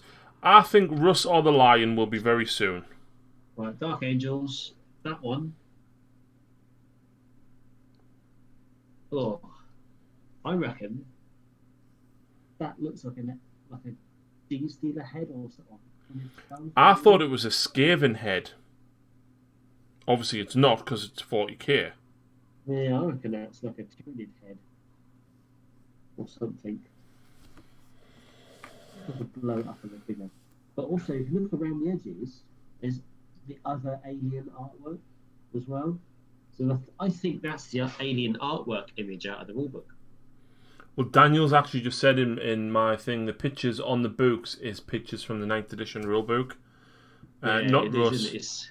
That's like the alien artwork images around it. There's that weird like thing above it with that pentacle, and then there's weird looking like sort of SMG guns at the bottom. Yeah. But like you said, in the middle looks like a bit like a Tyranid skull or like a big giant rat skull. Oh, yeah. Again, so they've done that to be quite, obscure as what it is. Russ. Maybe they've just done that to say that it's a Xenos. Yeah. I'd like to think that it was, because you've literally got Imperium, Chaos, Imperium. You're going to get some proper nerd rage if there's no Xenos codexes within like the first 6 years of this edition. Necron's got their codex. Yeah, Necron. Yeah, that's one. That's one. Smythe says he doesn't think it'll be Russ. I do agree that I don't think it's going to be Russ in this instance because the Space Wolf book is coming out next month, so they would have already hyped the return of it by now if it was. Yeah, but if he's not in there, he's not coming yet. But absolutely, I agree. They should bring out another Imperial Primarch, and I always said it would either be Russ or Lion because both of them have been reasonably hinted at that they're coming. Yeah, it's definitely gonna be one of those two next when they eventually do it. But I kind of hoped it was Russ, right? Because get this, and this was my original theory and hope, right? So Angron or Fulgrim come back because Fulgrim's been hinted at a lot. Fulgrim's been hinted loads, even right back into the Fall of Cadia book. He was in there. So Fulgrim comes back. Gilliman is overwhelmed. He's like, shit, what do I do? I need help. And then all of a sudden out of the warp, Russ walks out and be like, have no fear, brother. I will defend you. And then like they'll have this big massive scrap. They'll retreat a little bit, like regroup. Then they'll have this massive argument. And the Imperium will be not necessarily split in two. But Russ will basically go to Gilliman, you know what? Fuck you, you go and do your own thing. I'm going this way. Yeah, Russ will go and stand on the other side of the wall, won't he? Basically. Mm-hmm. Well, he'll end up going to was it Imperium Nihilus? I reckon. Yeah, but see, hanging out over there. This annoyed me, and I'm kind of glad they updated Dante's rules a little bit, right? Because Dante is Lord of the Imperium Nihilus, right? And ages ago, and you'll probably be able to tell me which battle it was, but there was a battle where the Salamanders, the Ultramarines, and the Blood Angels were all battling the Orcs, and Calgar and Tushan both respected Dante so much that they let him lead all 3 chapters. Yeah, Aldegan. So, Yes. if Second that is the Warlord. case, right, why is Dante's Warlord Warlord trait, or why was it? This is obviously going back to the 8th edition book. Immune to morale. You were Space Marines. You were re-rolling anyway, and you had good bravery. On top of that, he should be doing something pretty special. On top of that, his axe was crap. It's better because it's flat 2 damage now, at least. Yeah. But when you compare him to Azrael, the Dark Angel's chapter master currently, Azrael's sword does mortal wounds on a 6, right? So it's better. And isn't Grimnar better than him as well? Probably. Azrael has a 4+ invulnerable bubble. He also has the Watcher in the Dark, the little helm bearer dude. Yeah. And on top of that, if you take him as your Warlord trait, you get 2 command points for taking him, and he farms command points. Yeah. And do you know what the kicker is? He's 10 points less than Dante. He'll also, doesn't he now? He now benefits from that. Can only be wounded on 4s rule as well. I don't know about the new stuff. Dante is better now because Azrael should get the transhuman physiology now, because he's technically the head. Or he is the head of the inner circle, so I'd like to think he gets it as well. Yeah. Which basically means he can only be wounded on a 4 or more at best, and he gets a 4 invulnerable save and a 2+ armor save. Yeah. So that makes him pretty resilient.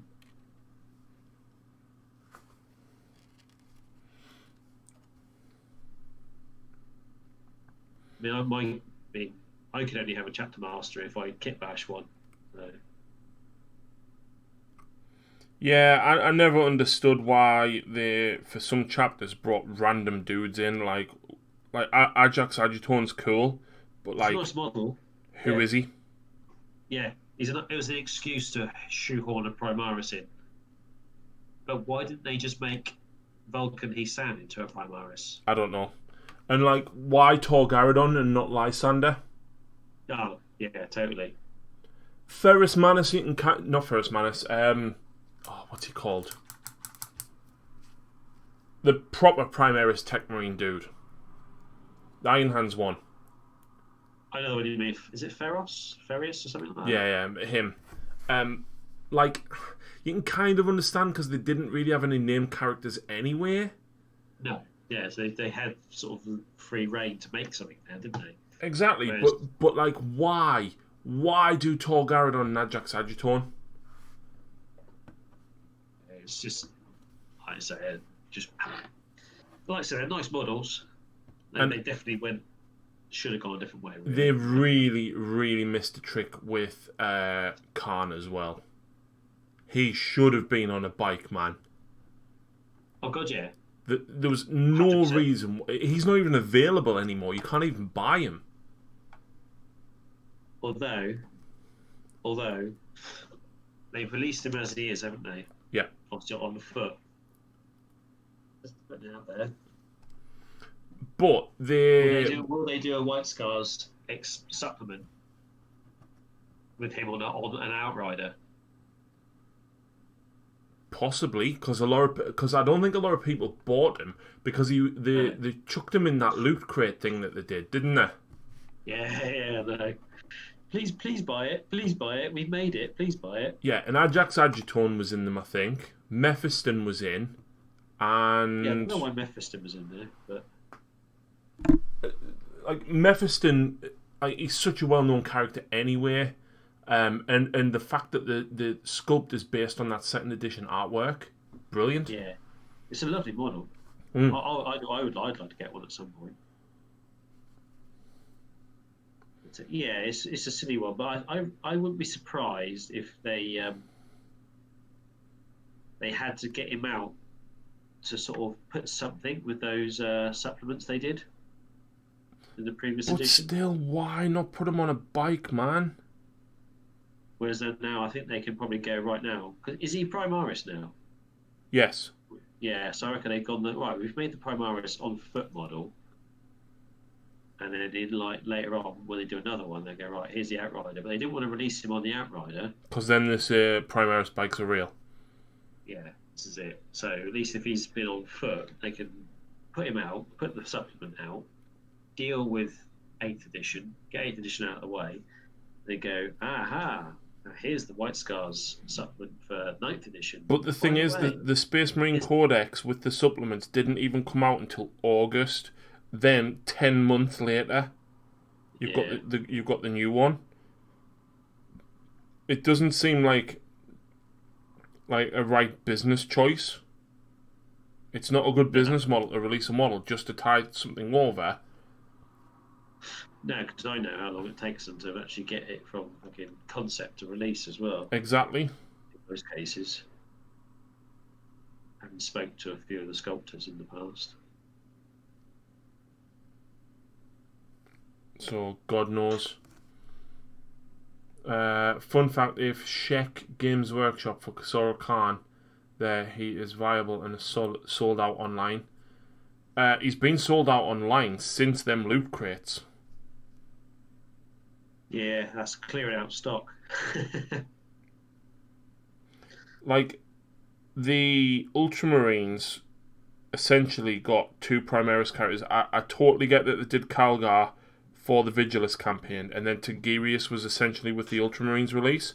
But, like, come on, why couldn't they do 2 for Blood Angels? We've got 9 named characters. Yeah. And I'm sorry, but any fan of Dante knows how much he wants to die. Like, kill him off, make him ascend into, like, godhood, make him the next Sanguinor.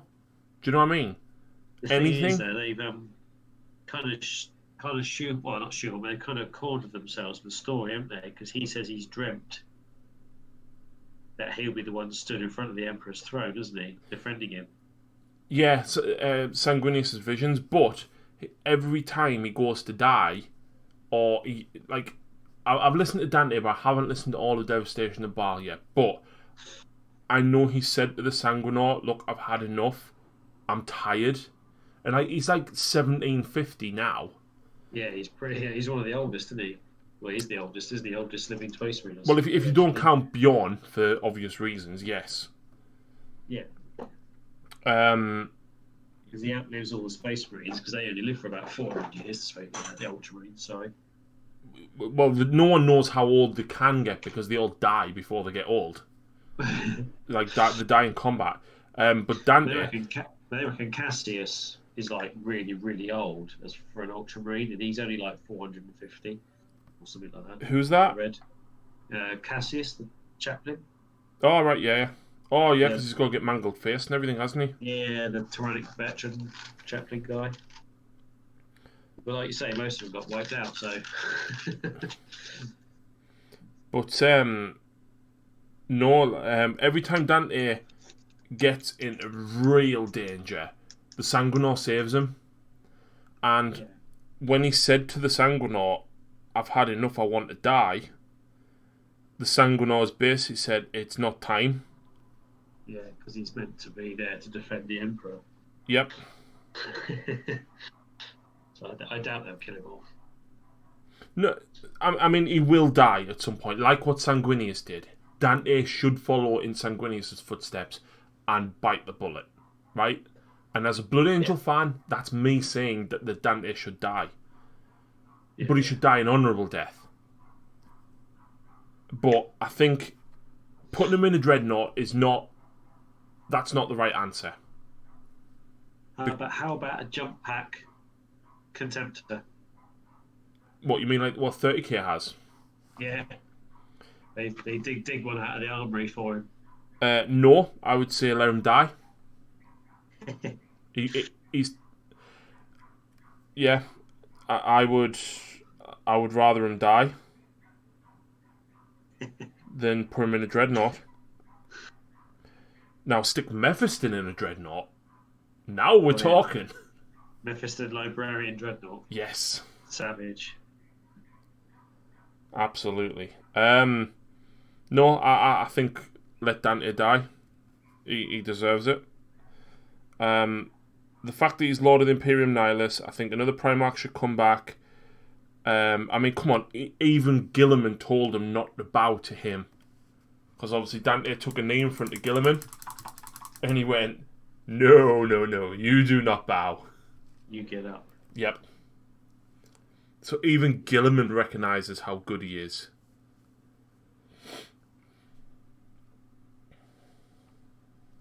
I think if I was that old, I think I'd like to say that I was at least good at something. But I think that's what I like about the Blood Angels. Like Dante, he's so ashamed of the Red Thirst. Yeah. Like all Blood Angels are really ashamed of it, and they hide it.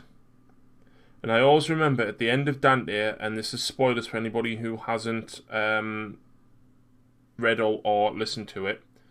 So his manservant, I can't remember what the correct term is for them, but basically he's one of the only people that's seen Dante's like actual face. Mephiston's one of the others. Basically the old man that looked after Dante, he wasn't even that old, he was like in his 40s or 50s maybe, but obviously that's quite old for a human in the 41st millennium. Yeah. Basically, you know, they basically run themselves ragged looking after Space Marines, and obviously if you're looking after a chapter master, even more so. And he was ready to die, and he'd had enough, and basically he wanted to die before he was incapable of working anymore.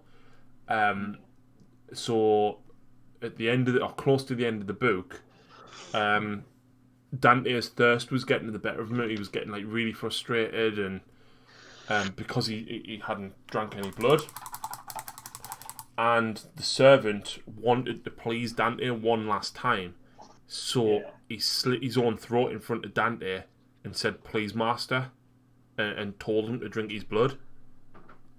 Yeah. And Dante was just like, I don't want to, but he did, because he wanted to honour his servant's sacrifice. But even that, like, he was so ashamed of that, and they really, really tried to hide it. Yeah. But at the same time, when they're in battle, they lean into it. But obviously, a lot of Blood Angels can't bring themselves back from it, and that's when they succumb to the Black Rage and become Death Company. Yeah. We're talking about Dante, Smythe, because I haven't listened to Devastation of Baal yet.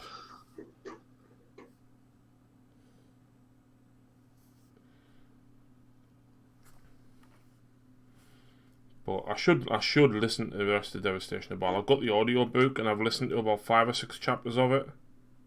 Is Devastation of Baal the one where they team up with the Necrons? No, don't talk about that. So that was during the Silent King. That was during the Shield of Baal. Shield of Baal, that's the one. Which was I've not read the new ones. That was the first campaign during 7th edition, when the Tyranids were very first invading the Baal system. Dante is actually set after that. Yeah. And then Devastation of Baal is after that again. I do know a little bit about what happens in Something in the Blood, which is the 3rd book. Yeah. I thought it was the end of Devastation of Baal when Dante drank the blood of his thrall. No, that was the end of Dante.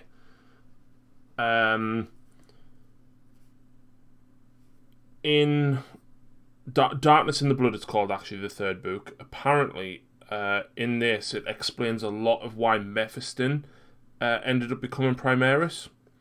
And basically, Mephiston can tap into the warp quite easily, and he can.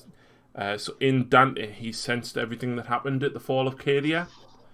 And it was actually a Harlequin Shadow Seer that tapped into him and basically told him what was going on and relayed all the images back to him. And Mephiston basically had like a psychic blowout apparently in Darkness in the Blood, and killed a load of epistolaries of the Blood Angels. And apparently he was so unstable they basically had to try to put him in a coma into like a sleep. But Dante was such a high priority figure for the Imperium, and because of the Red Thirst, they couldn't risk putting him through the Rubicon. Yeah, whereas Calgar's expendable. Well, exactly. But not just that. So what happened is basically they were worried that Mephiston was actually going to succumb to the Black Rage because he's the only person that's ever actually conquered it. Yeah. So if anyone's got the Space Hulk game, the librarian that you get in that Calistarius, that's Mephiston before he turns into Mephiston. Oh, okay. Yeah. I've got that. So basically, he succumbed to the Black Rage, and then he conquered it and come out the other end sane, basically. So because of this like psychic blowout that he had, basically everyone was really worried that he was gonna just go absolutely crazy and slaughter everyone.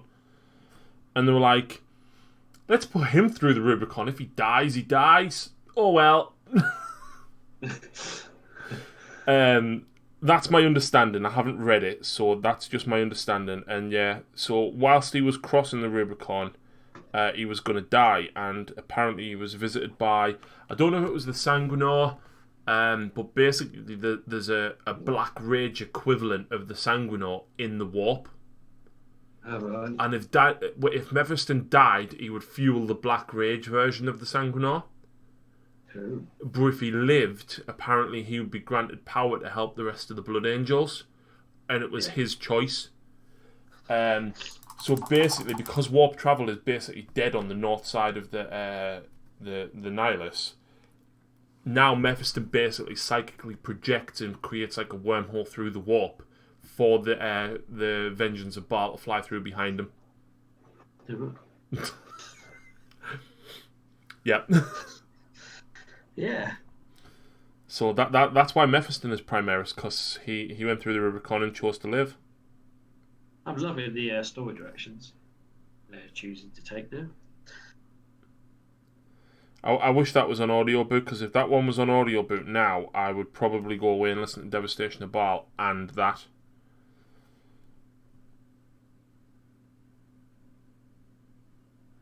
Okay. One done with the old OSL.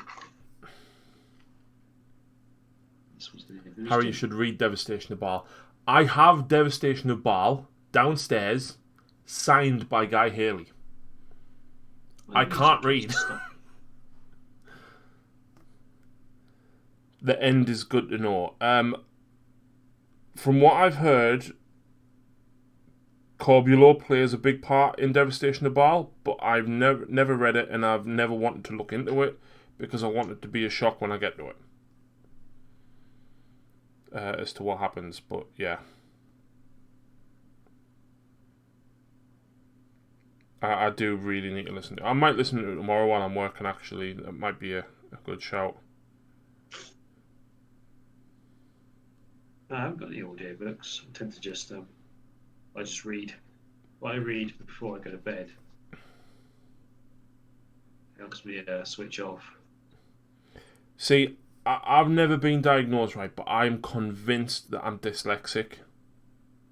Yeah. Because I can't... I struggle with reading anyway.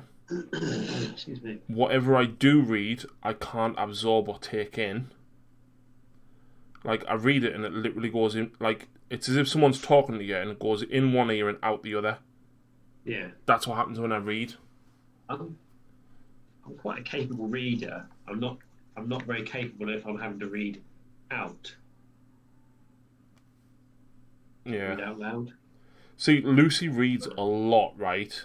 And like she can read like a 400-500 page book in like a day and a half, and she will do it. She'll go through phases where she just belts through books like every 2 days. Like everything, I'm a slow reader. It takes me weeks to read a book. Yeah. I'm rereading Araman Omnibus. Mm-hmm. That is a damn good read.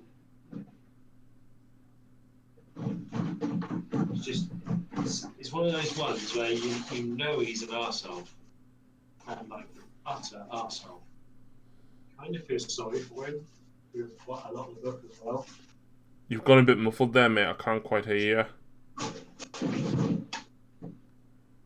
I don't know, I've just been that man's just redeemed Feed the Animal.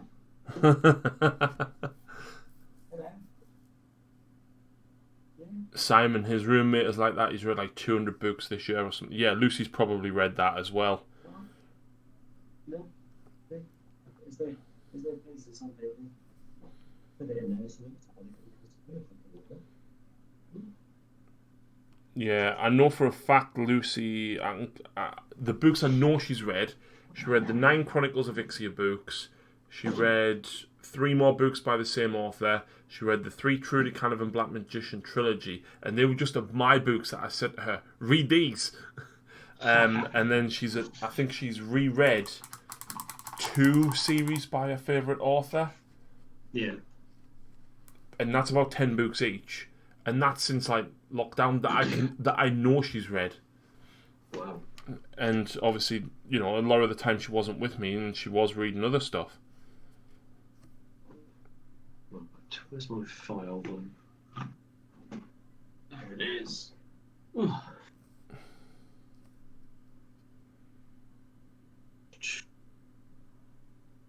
Just take the rough out of this green stuff. The problem with these prints is they don't always, certain bits of them always kind of mess up. So you have to What have you printed like? go back. The bases for these Titans I printed. Alright.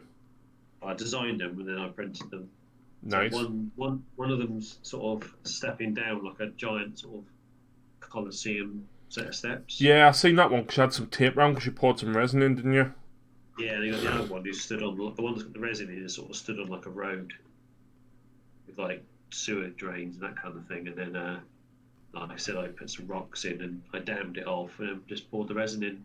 That resin is the same resin I used to print it. It's just that bit's been painted and that bit hasn't. So you just leave it in the window in the sun, and it kills. Yeah. It's no different from using like the UV resin you can get in the bottles. Yeah, like the modelling resin. No different. I think it just works on different wavelength. I left it in the window. The last one I did for my Warhound, I put that in my curing machine. But I didn't actually need it. But I wanted it to cure quick. Okay, I need to go get food. I'll try to pop back later. No worries, Simon. Thanks for popping in, man. Yeah, thanks for hanging out, mate. So I didn't hang around last night too long because the time I'd gone over to Steiner's, it was like 11 o'clock.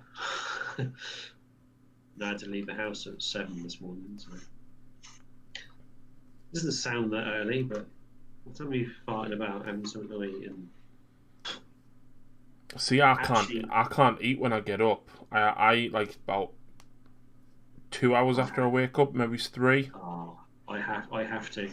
If I don't, even if I eat first thing in the morning, by about 9 o'clock, the noise my stomach makes is just ridiculous.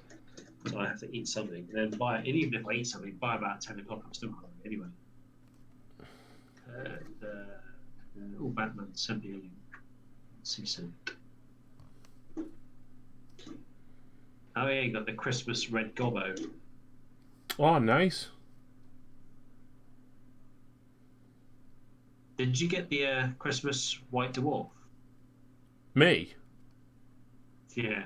No, I've got the Games Day dwarf. That's the Games Day one. Is it the one that you stood over loads of presents? Or was that conversion? No, I haven't done that. The one that I've got was like a little tech marine. He was like Games Day 05 or something. Ah, yeah. The one that I really wanted was the Tech Priest Grumbrindle. And I won the Catachan Colonel at Battle Bunker. And somebody won the Tech Priest. I was like, I'll swap you. And he was like, no, I want the Tech Priest. I was like, what? I want the Tech Priest. I don't want the Catachan Colonel that much.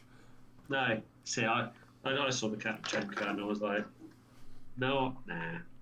the only sort of I don't even know if it was a limited run or not, but the only sort of character that I got, the sort of like a named character recently, apart from the Agrax, but I got the Black Library Severino Rain, the Commissar. Right, Just yes. like the female Commissar. I got her. Other than that, I don't really have anything. I was tempted to get the Custode. I have that, but it's one of the prizes for the Dark Artisan Open when I actually can go ahead with it, because I haven't. Like, I bought a few stuff back like last year for prizes, but then obviously I had to delay it from August. It's actually set up for April. Who knows if that's even going to go ahead? Madness. I was looking forward to going to what's it called? Beachhead this year, which is like a bit of a games convention down here where they have they don't really have any GW representation because it's quite a small event. Yeah. But it's ran by my local gaming store in Toyman, and it's called Beachhead. That's what it's called. Beachhead. I was trying to think of it. And they had things like Mantic were there and a few others like that. They had like a little Reaper stand was there as well, I think, remember rightly. Mm-hmm. It's actually on my birthday. They have it on my birthday. Well, this year was on my birthday. Oh, there goes the camera. Like, I always remember people used to rave about Salute when that was on. Salute, that's the one I was trying to think of. But apparently the last sort of 3 years, it's just been traders just selling, and there's been nothing special about the event. That's crap. But yeah, I'd say the Beachhead one was quite good because you could, for 30 quid, you could have a stand for the weekend, which is not actually that expensive. No. If you're trying to sell stuff or promote something, it's actually quite good. But they actually had the Titan Walk there. Right. In one of the rooms, and it was just like how much money was in that room. In resin. A lot. A fucking lot. Probably enough to buy a couple of houses. It was a lot of money's worth in there. Beautiful models, some of them. Well, most of them. Yeah, 99% of them were beautiful models. Some of them weren't finished because again they're quite a thing to finish. I mean, I still haven't finished mine. Oh yeah, I forgot you've got that. Yeah, I've got a proper Reaver as well. Smythe says, I really like my Primaris Lieutenant from the 500 store event. I can't remember which... Is that the one with the chainsaw through the orc's head?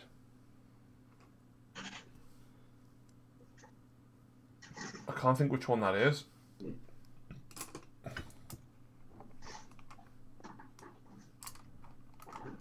God, no.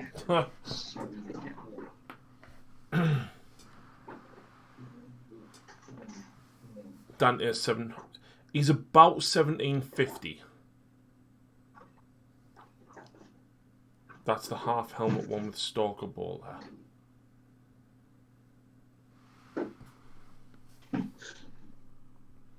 Half helmet one? I don't remember. I remember it coming up, I just can't remember which one it is. Smythe, if you've got a link, feel free to post it. Yeah, I don't remember that one.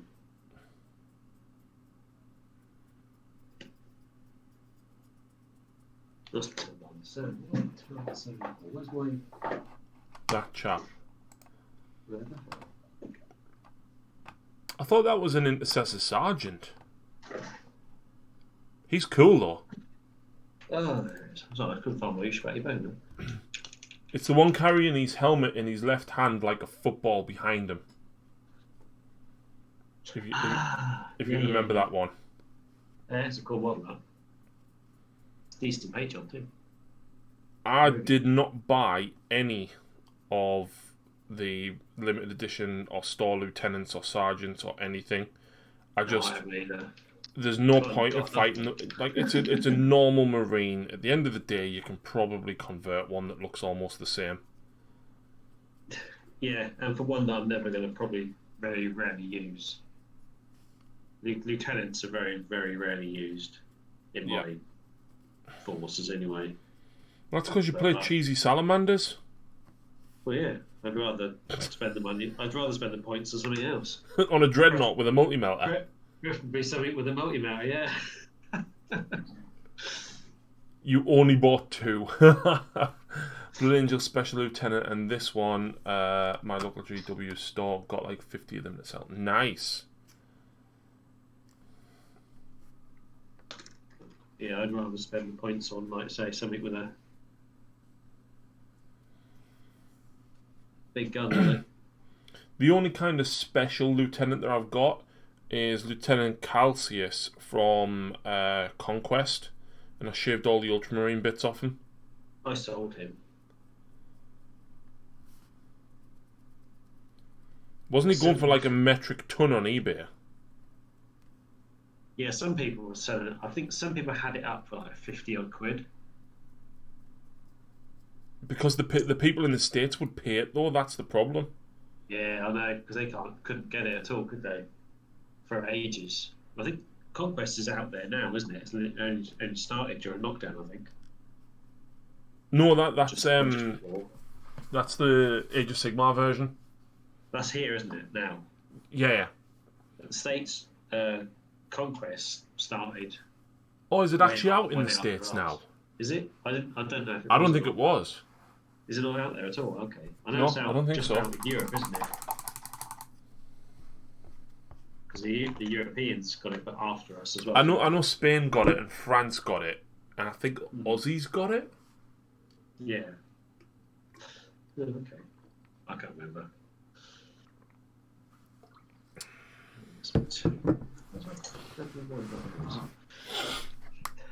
Usually, if in doubt, if I can't find something, look under my nose. It's usually where it is.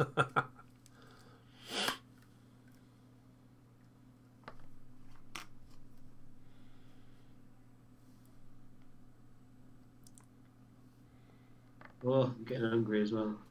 Hungry. Hungry. Hungry. Oh, someone commented on one of my battle reports earlier on. And it was like, oh, I do like the sound of Geordies. And I was like, oh, no. Don't No, go there. no. Oh, no, you didn't. I was like, we're not Geordies. Didn't tar me with that brush. Yes. Uneducated. Like, Lucy's a Mackham, right?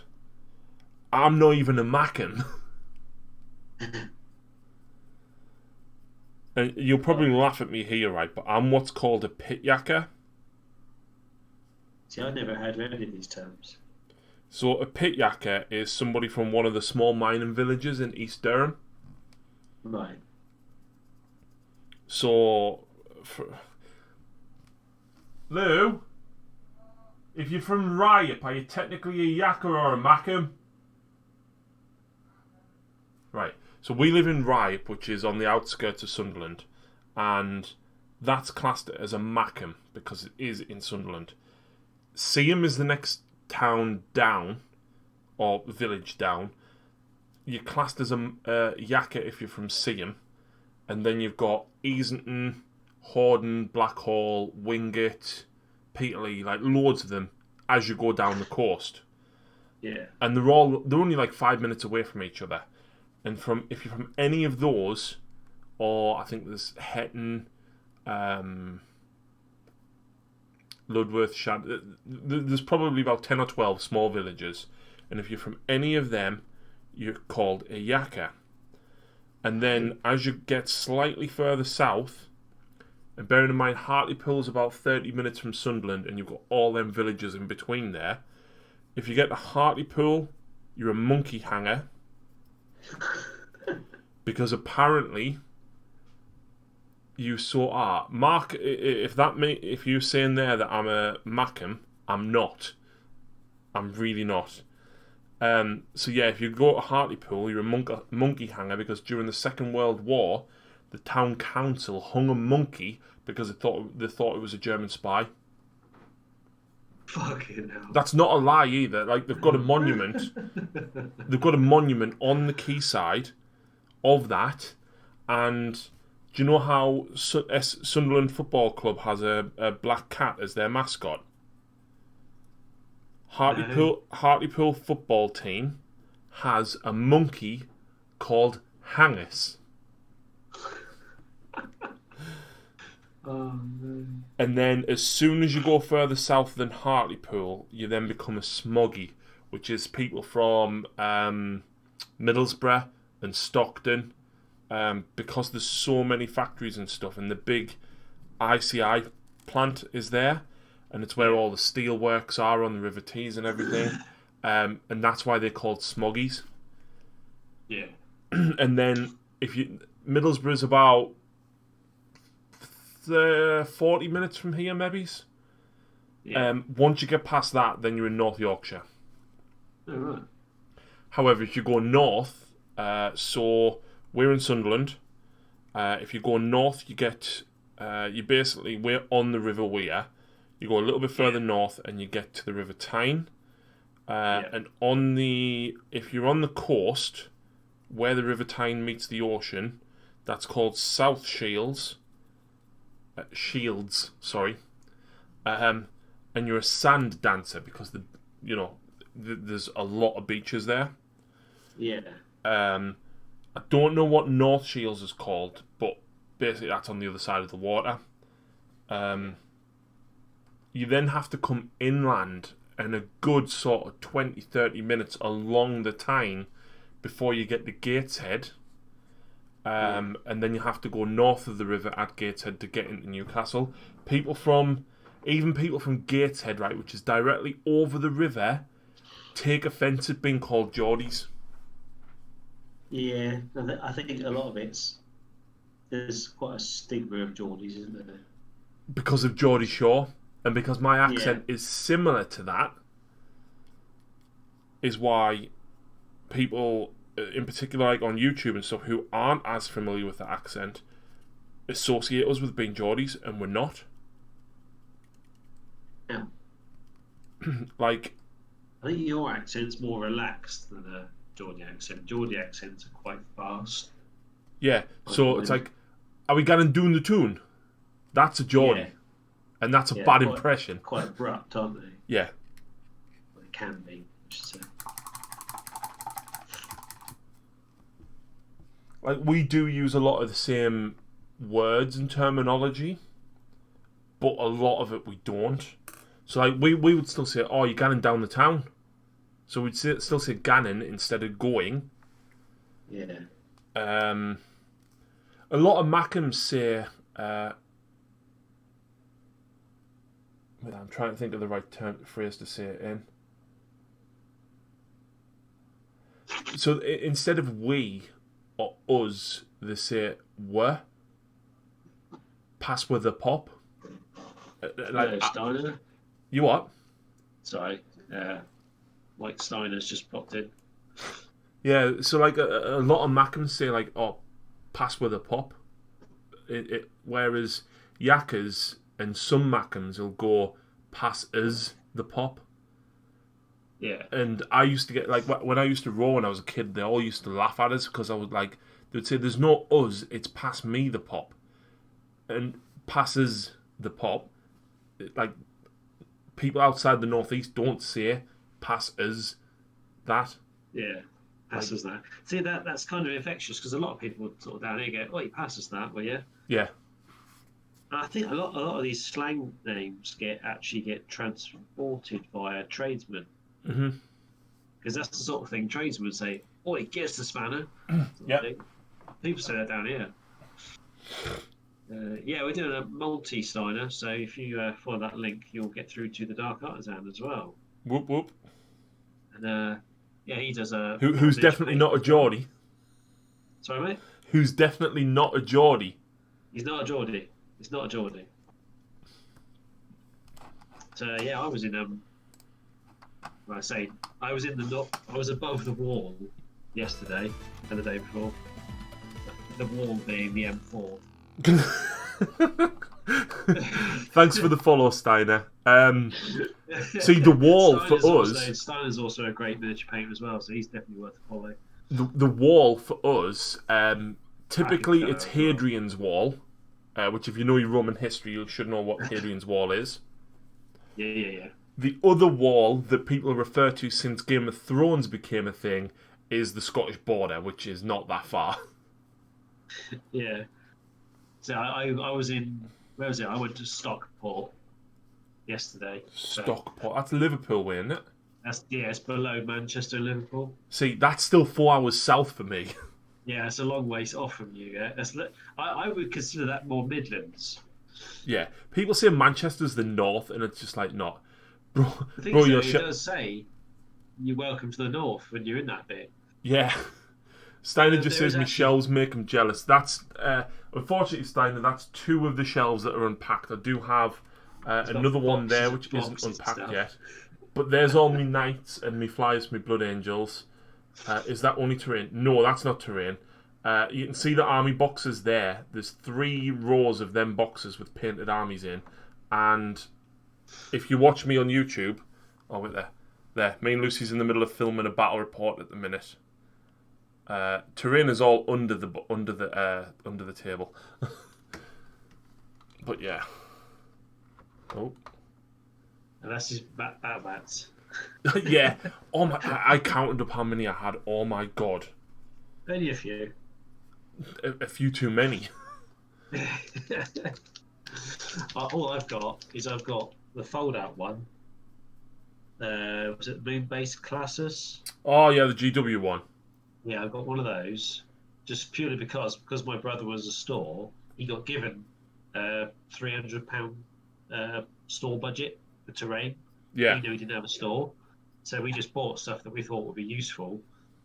And we got that because you got quite all those Rise of Ruins I painted a couple of months ago. Were at that. You get quite a bit in it actually. It's not that little set if you're starting to the hobby. So I got one of those, and I've got the plastic Sector Mechanicus table Right. Yes. board, which I've sort of 90% painted as well. That's a chore painting that if you want to do anything other than just like bland colours. It's a nice little set. I've got quite a lot of I've that got Sector the Commander Mechanicus ones. terrain. I think I bought 2 Kill Team boxes worth, and then a bit more, and then everything else that I got with Conquest. And me and Lucy basically sat for 2 nights and painted a lot of it. Oh, So I quite like painting terrain. I won't lie, we airbrushed a ton of it, right? And then just chucked wash at it, sponge painted it with Typhus Corrosion, chucked Nylock Oxide and Rise of Rust at it, and was like, right, we're done. Yeah, I mean, my terrain is very basic as well. I literally just do I'll do it black, and then I'll go at it at a slight angle and do lead belcher, or usually lead belcher. And if it's like buildings, I'll do grey or green. And if it's Mechanicus stuff, I'll do it red at a 45-degree angle. Yeah. So the underside stays dark still. And I just sponge the crap out. I wash it and I just sponge the crap out. It works though. Lead belcher. Done.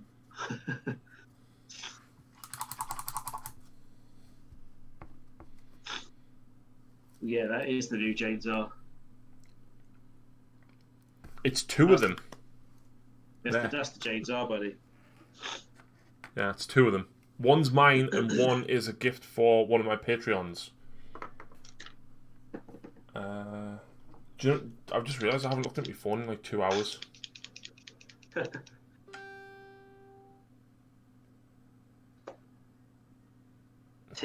Not a lot. Yeah, they're looking good, mate.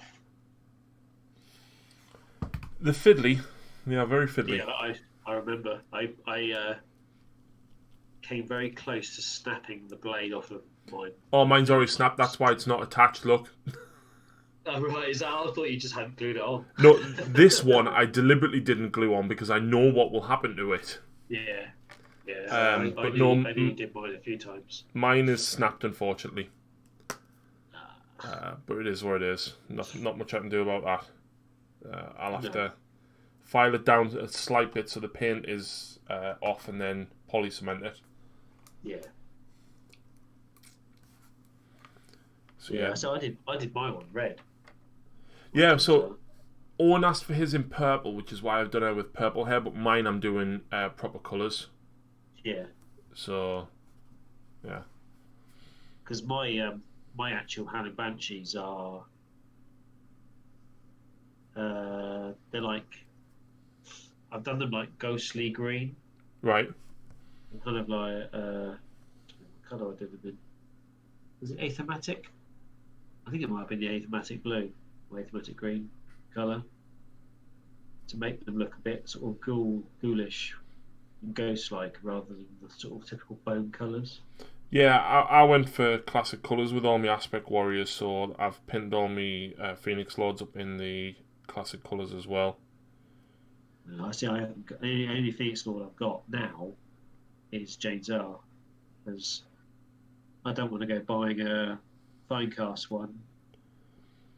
See, Because all of because my it's Phoenix, Finecast, because it's shit. all of my Phoenix Lords are metal.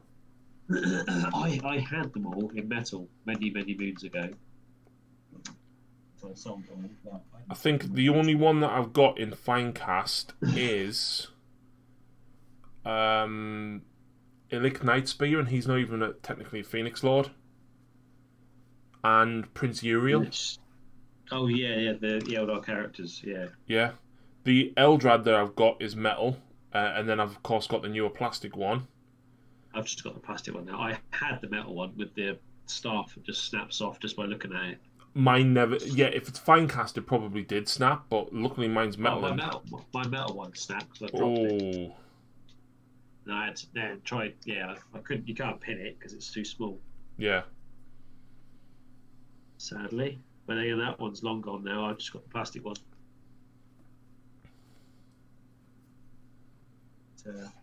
No, I didn't want to buy any of the new one, well, any of the current sculpts, purely because I thought, well, eventually I'd like to think. Do you know what? I kind of hope they them. release 2 or 3 characters with each new codex that comes now.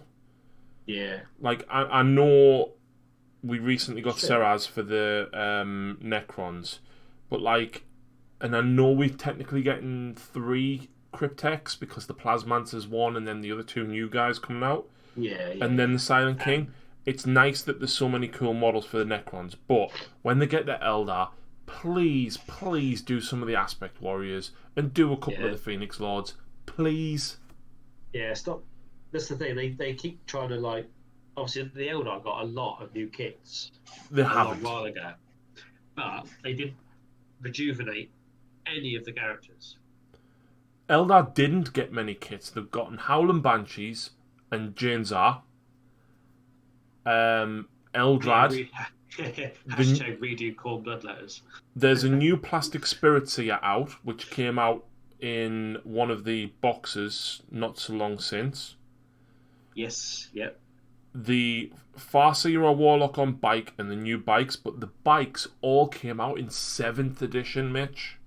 Yeah, the Eldar didn't really get anything in 8th, No. particularly. Apart from the Banshees, really. That was it, wasn't it? That's all they got. I think That's Eldrad came out at the end of 7th, and then I think literally the Banshees and Janzar during 8th, and that was it. Yeah, and then a lot of factions didn't really get anything, did they? Like Necrons, all they got in the last edition was Xenos, right at the end. No, they've got the Necron with the Canoptek Cloak, the Cryptek. Cryptek. Of course, yeah, sorry, yeah, they got that as well. So, yeah, they got 2 characters. So, yeah, it's a bit of a weird one how they... Obviously, they must do, like, control groups or whatever they do, but I mean, come on. Like, I was talking to Justin at Battle Bunker about the Aspect Warriors. He went, right, everyone's got Aspect Warriors. If they release plastic Dark Reapers, who's going to buy them? I will, because I love Dark Reapers. But if you already have Dark Reapers, who's going to buy them? Yes, this is true. But it's like I refuse to buy a lot of the Aspect Warriors because the sculpts are from when I was a kid. Still, you know. Oh yeah, all the Phoenix Lords are the exact same model off when I used to collect like 20 odd year ago. Yeah, the warp spiders, like they're like 1991. Yeah. Sculpts, you know, or 92, whatever it was. Yeah, so Steiners has just 3D prints them. There's loads of alternate sculpts out. Like RTLW do some fantastic. Artel ones are amazing. Their striking scorpions are phenomenal. There is, I think, Wargame exclusive warp spiders are fantastic. Are they the ones that are like got female ones? Yes. I thought they looked too skinny. But There's another Russian company, and I can't remember the name, but there is another company that does warp spiders as well. I just can't bring myself to buy those 30-year-old sculpts. No. But like you say, what would they produce? Revamp those ones. But then, if you're going to revamp them, you've got to also think about the new people who are new to the hobby, because that's what they tend to aim it at anyway. It's crazy, right? Because I see so many comments on Facebook now. Bought these Eldar models, or bought these models. Do I use plastic glue on this? It's different to plastic. Yeah. And so many people haven't got a clue about Finecast. No, because they kind of, again, it was released as a stopgap because the price of metal went through the roof. Because if the price of metal hadn't gone through the roof, they would probably still be using metal casts. Yep. Because the price of metal went through the, well, actually it was lead, wasn't it? Initially it was lead because they were made out of lead. And then lead went stupidly expensive, and then they changed to that white metal, didn't they? And then they ditched that for the fine casts because they could use the same molds. Yeah. It's weird because it's like Forge World resin, but it's also not. It's not. It's much more porous. It's a far worse quality. Like you say, it's almost brittle as well. It flexes a bit, but it's very brittle. Whereas the Forge World resin is quite pliable, especially if you warm it up. Because they say when you get like these fine cast models, they've got like warped weapons and that, you're supposed to run them under a warm tap and that. And I have done that. My Sanguinor's sword was bent when I got it. They still snap. Yeah. It's like, no, this stuff's shit. I'm not spending any more money on fine cast stuff. Although that said, I bought when they did a limited run of things, they do like that print to order occasion, don't they? Old sculpts. Yeah. Before they basically bin the molds. And I got the Eldar Bone Singer. Mine came in metal. Mine was metal as well. Yeah, I was very surprised. I was expecting a fine cast. It's really weird because like even some models I've bought recently have turned up in metal. So when I started my Gene Steel Cult, I bought it's old stock. Administratum Priest, and I bought what's the Colonel called for the Catachans? Strachan, yeah. So mine is actually Colonel Third Hand Strachan. Oh right. Because he's got 3 arms. Because I turned him into Gene Steel Cult dude. But yeah, he turned up in metal.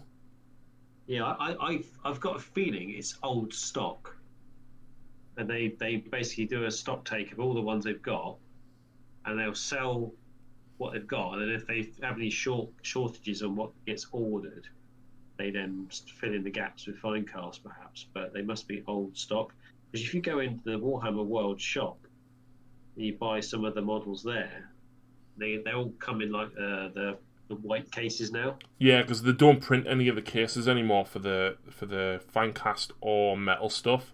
No, exactly. So they've basically got in those cases, and I think they're just old stock out the back. Yeah. That they've basically just not done anything with. I mean, I know, being in warehousing as such myself, I know how easy it is when you see it go to a customer's warehouse, and they've got stock upon stock upon stock. They don't even realise they have. A lot of times until they go through it all and go, shit, we got like 1,000 of these fucking. Well, I used to work for SCS, the sofa company, and honestly, the amount of sofas that went missing in warehouses. How do you lose a fucking sofa, Mitch? Yeah. Let alone Warhammer miniatures. I thought they were made to order. Well, they're supposed to be, but then they disappear in the warehouse, or the customer sends them back, and then the company still try to charge SCS. And say, well, we're not paying that invoice, we sent it back. And like, no, you haven't. So you got to ring the warehouse. Have you got this sofa? Oh, yeah, it's just at the back over there. Can you send it back, please? Yeah. Warehousing. Wonderful. Daniel says the plastic Howling Banshee is 99% identical to the ones before them. Yes, I know, and I've got some of the So I've actually got some of the first Yeah. sculpt striking scorpions, not the second or current finecast ones. I've actually got the Rogue Trader striking scorpions and Howling Banshees. Yeah, I had the Road Trader because there's been three, isn't there? Because there's been the Road Trader ones, Yeah. which lasted through second, Mhm. and then they did those ones with those weird cartoony heads, didn't they? Yeah. Because they did them, the Banshees and the Fire Dragons, didn't they? And those weird cartoony style Yeah. ones, and then they did them again. Did they do them again like the end of fourth? I don't know. Into the current ones that are there now. Yeah, I think so. Except for the Banshees, which have then been done again. Which, like he says, they pretty much identical. Because the ones I just painted at Christmas at St. Thomas Janzar were actually my finecast ones I'd had for years and never painted. Yeah. And my plastic ones are still sat in the box. Which I'll get round to eventually, but...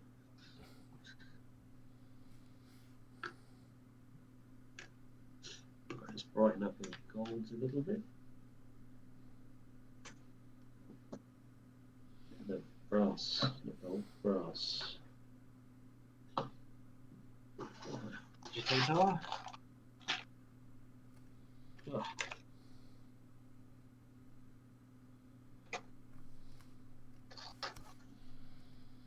Yeah. What are you up to today, Steiner? Did you have a good birthday yesterday?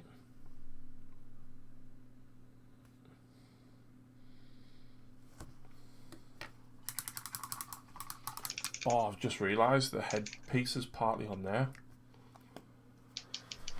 Oh yeah, part of the head is on the hair as well. Yeah. Also, part of the hair is on the head, or whichever way around it is. Yeah. So I painted mine, but the purple one I forgot to actually touch the actual head up. Oh, excuse me. Oh. Birthday was nutters. Best one you ever had. Well, that's good for a 25th. That's good. I think my 25th. Did you have to sit in the house totally on your Todd because no mixing households? Not in the States. Ah, fair enough. And In the do what you want country land. Shared it with 400 different people. I'm just jealous because we're not allowed to mix households. I just smacked myself in the head. According to he had 400 different people drop into his channel yesterday Wow. at different times. Yeah, Steiner's channel's just blown up the last month, hasn't it, mate?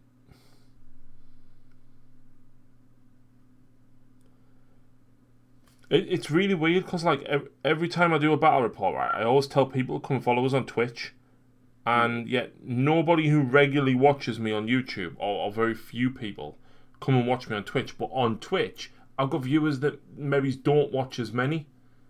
Mm. It's one of those things, though. There's like, I'd love to watch more of of all sorts of things. But I find, it's going to be easier now because I've got my second screen set up. But before, I could either watch Twitch and paint.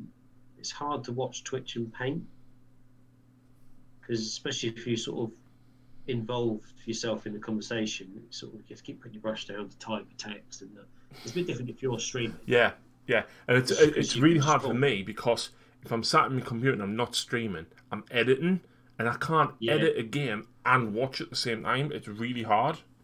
Yeah, because you miss something or you don't quite get it right or whatever. And it's like, now I've got two screens because last night I was watching. Who was I watching last night? Mind you, I was watching Rolo last night, wasn't I? And then we went over to Steiner after, and I was doing CAD on the other screen. Mm-hmm. So I was designing something on the other screen. But I could actually do it then because I didn't have to keep switching windows.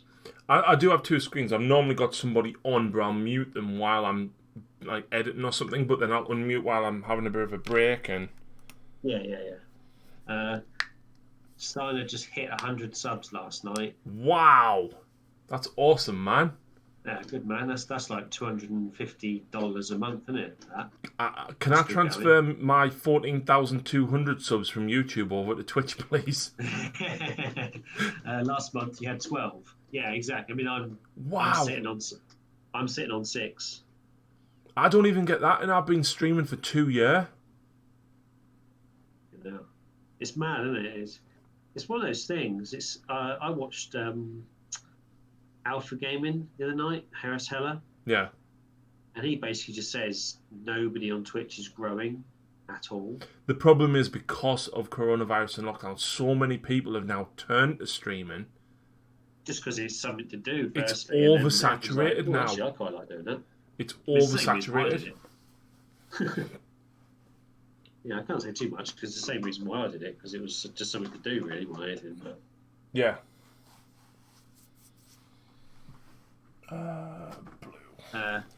I didn't ask for it. I just wanted to chill. Man, congratulations, mate. That's nice. Nice that. That's really good growth though, Steiner, man. Well done. Yeah, I enjoy your channel. It's good. It's just because of Steiner's in the States. He used to stream at sort of like I'd wake up to his notification, Yeah. and then by the time I went and clicked on it, he'd already finished because he'd gone on like say 2 a.m. That's the thing about UK streamers as well, is obviously we're like Is it? at least 6 hours ahead. So like Yeah. now it's 10 o'clock nearly for us. It's only 4 o'clock, so most Americans probably haven't even finished work, let alone had tea, bath, No, showers. this is it. Yeah, Steiner says he literally cried yesterday because of all the support. Yeah, mate, you deserve it. It's I really love your channel. It's just I wish I could hang out more. It's just to say, like Harry said, the time difference is so weird. If it'd be different if you were the other way around. Well, put it this way, right? When I'm working from home, right, my daily Twitch schedule, right? So A1 Major normally Jan sometimes starts at about 8. So if nobody's on and Jan pops up at 8, I'll jump straight on with Jan, same morning, keep him on in the background. I lurk a lot in people's streams because I'm working during the day. So like I listen to Jan for like an hour and a half, and then A1 Major comes on, who's an Aussie, and he plays Streets of Rage 4. So I watch him for a couple of hours. Yeah. If he finishes early, I'll maybe dip in and out with someone else. But then the Mighty Bill, who's a Streets of Rage 4 player, is a UK streamer, but he starts about midday. So I'll watch him till about 4 o'clock. He doesn't usually go past about 4, but sometimes he does. By that point, I'm ready to have my tea. I'm going to do something else. I'm pottering on. I'm gaming. I'm painting. I'm streaming myself. And about 10, 11 o'clock, Mitch Flower Power comes on, and I watch Mitch for Super Mario Bros. 3. Because his points tournament that's on at the minute is just fantastic.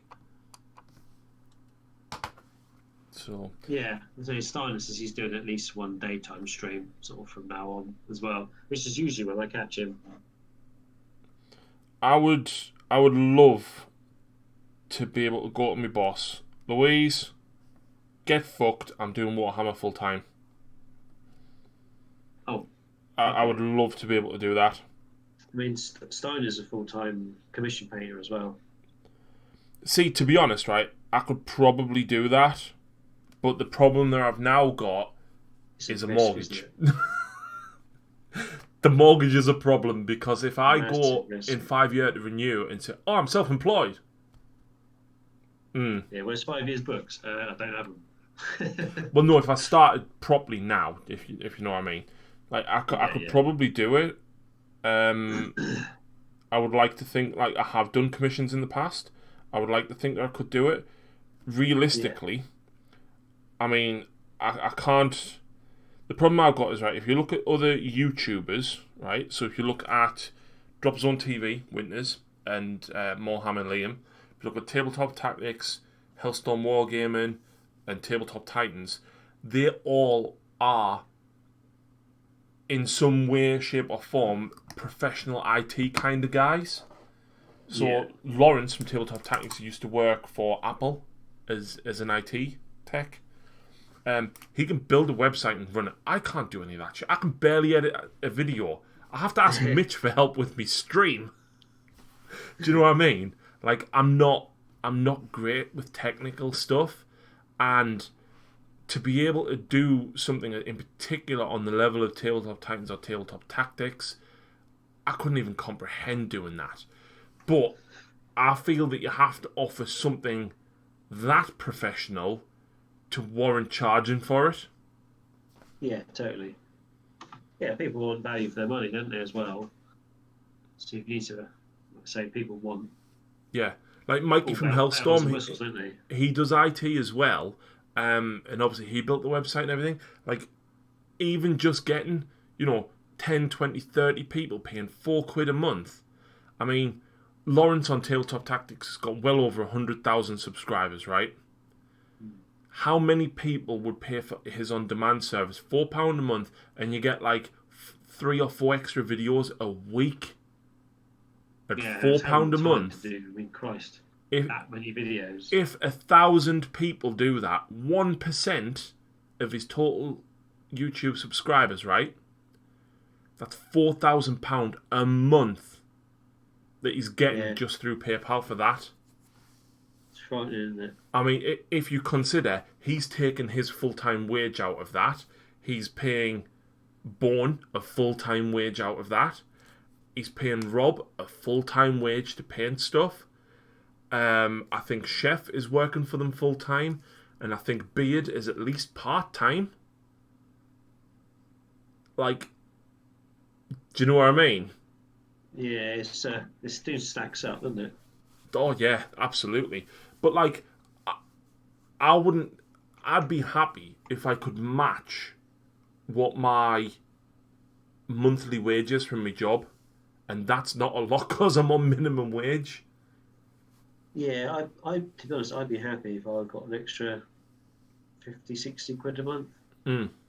Or even just enough to do a payout every month.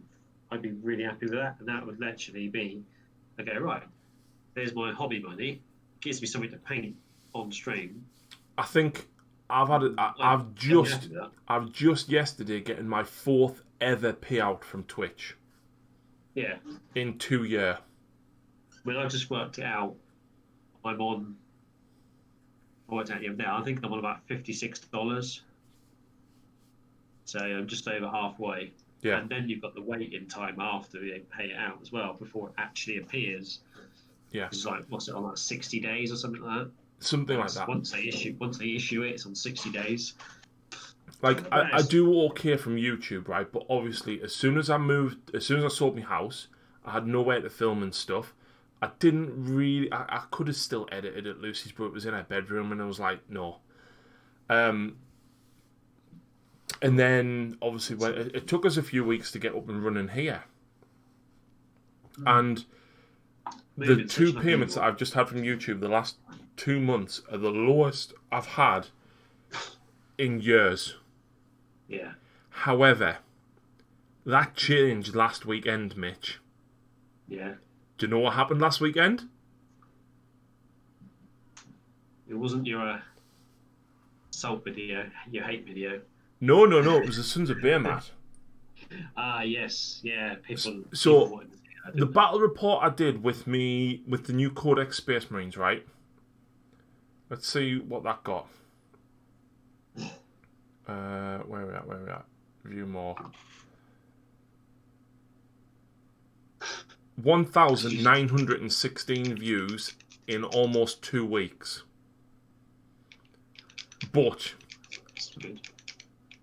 it's not compared to my normal battle reports. That's lower than most battle reports I put out. The problem that one had is it was in an oversaturated market competing against bigger channels like Tabletop Tactics, like Winters. Nobody watched mine because everyone was watching theirs. Fair enough. Fair enough. But that was a big release. Sons of Beermat Battle Tome Review. 2,055 views in 5 days. Sons of Beermat Magnetization Tutorial. 4,747 views in 5 days. Wow. Sons of Beermat versus Flesh Eaters. This is the one that I put out on Saturday. 9,118 views. That's good. Yeah. And then the one that I put out on like the Monday, 7,198 views. They've got more views than I get from my standard 40k battle reports. That's good. Because at the time I was the only one that got the Sons of Beermat model painted up and put battle reports out. I was the only one out of everybody that was sent it. I beat Mini Yeah, you managed to get Wargaming. it I out beat quick, Guerrilla yeah. Miniatures. I beat everybody. I'm putting it out, and Yeah. I'm proud of myself for getting that model paint. I slogged my ass off to get that painted. I didn't even get the Yeah. base done, but I slogged my ass off to do that, and you know what? It paid off. It paid off, definitely, yeah. But I won't get that We didn't think you were bragging, opportunity. Steiner. I won't get that opportunity all the time. One of me best viewed videos, right, was actually the Indomitus box battle report that I did. Yeah, because you managed to get it painted. I got the whole box painted, filmed the game, and released it in time. Yeah. A lot of other people were just like, oh, he's 2 or 3 units in me Space Marine army. He's 2 or 3 units in me Necron army. I was like, no, he's both sides of the box fighting each other. Here is the box. Yep. Enjoy. And I got it featured on Warhammer TV.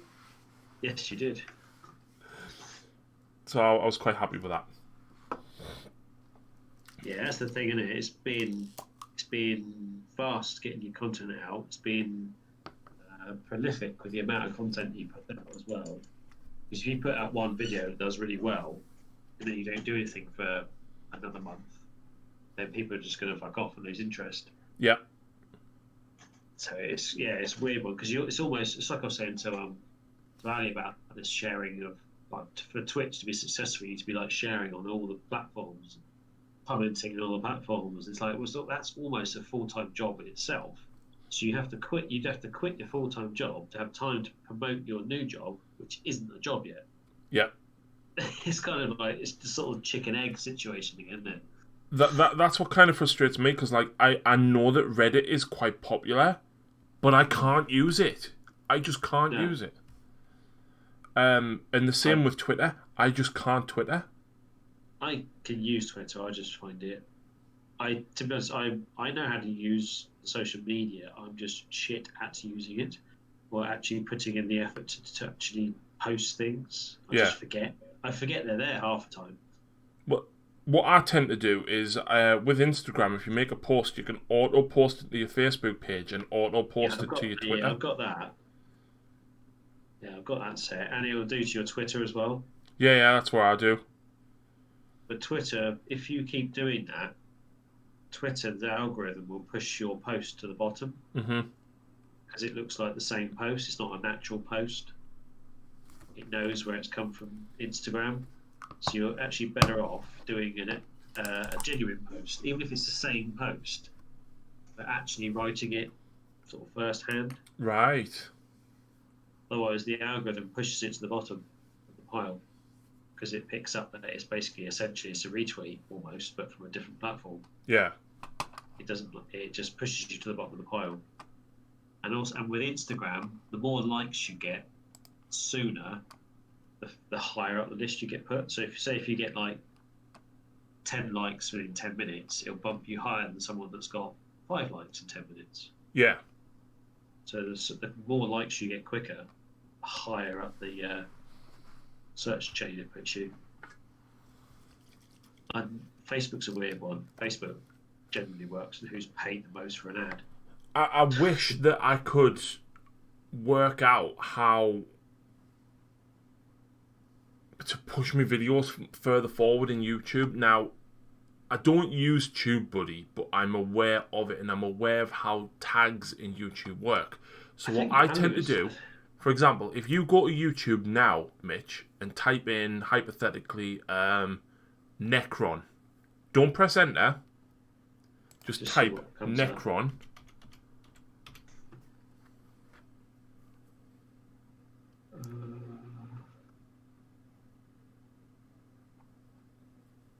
Sure.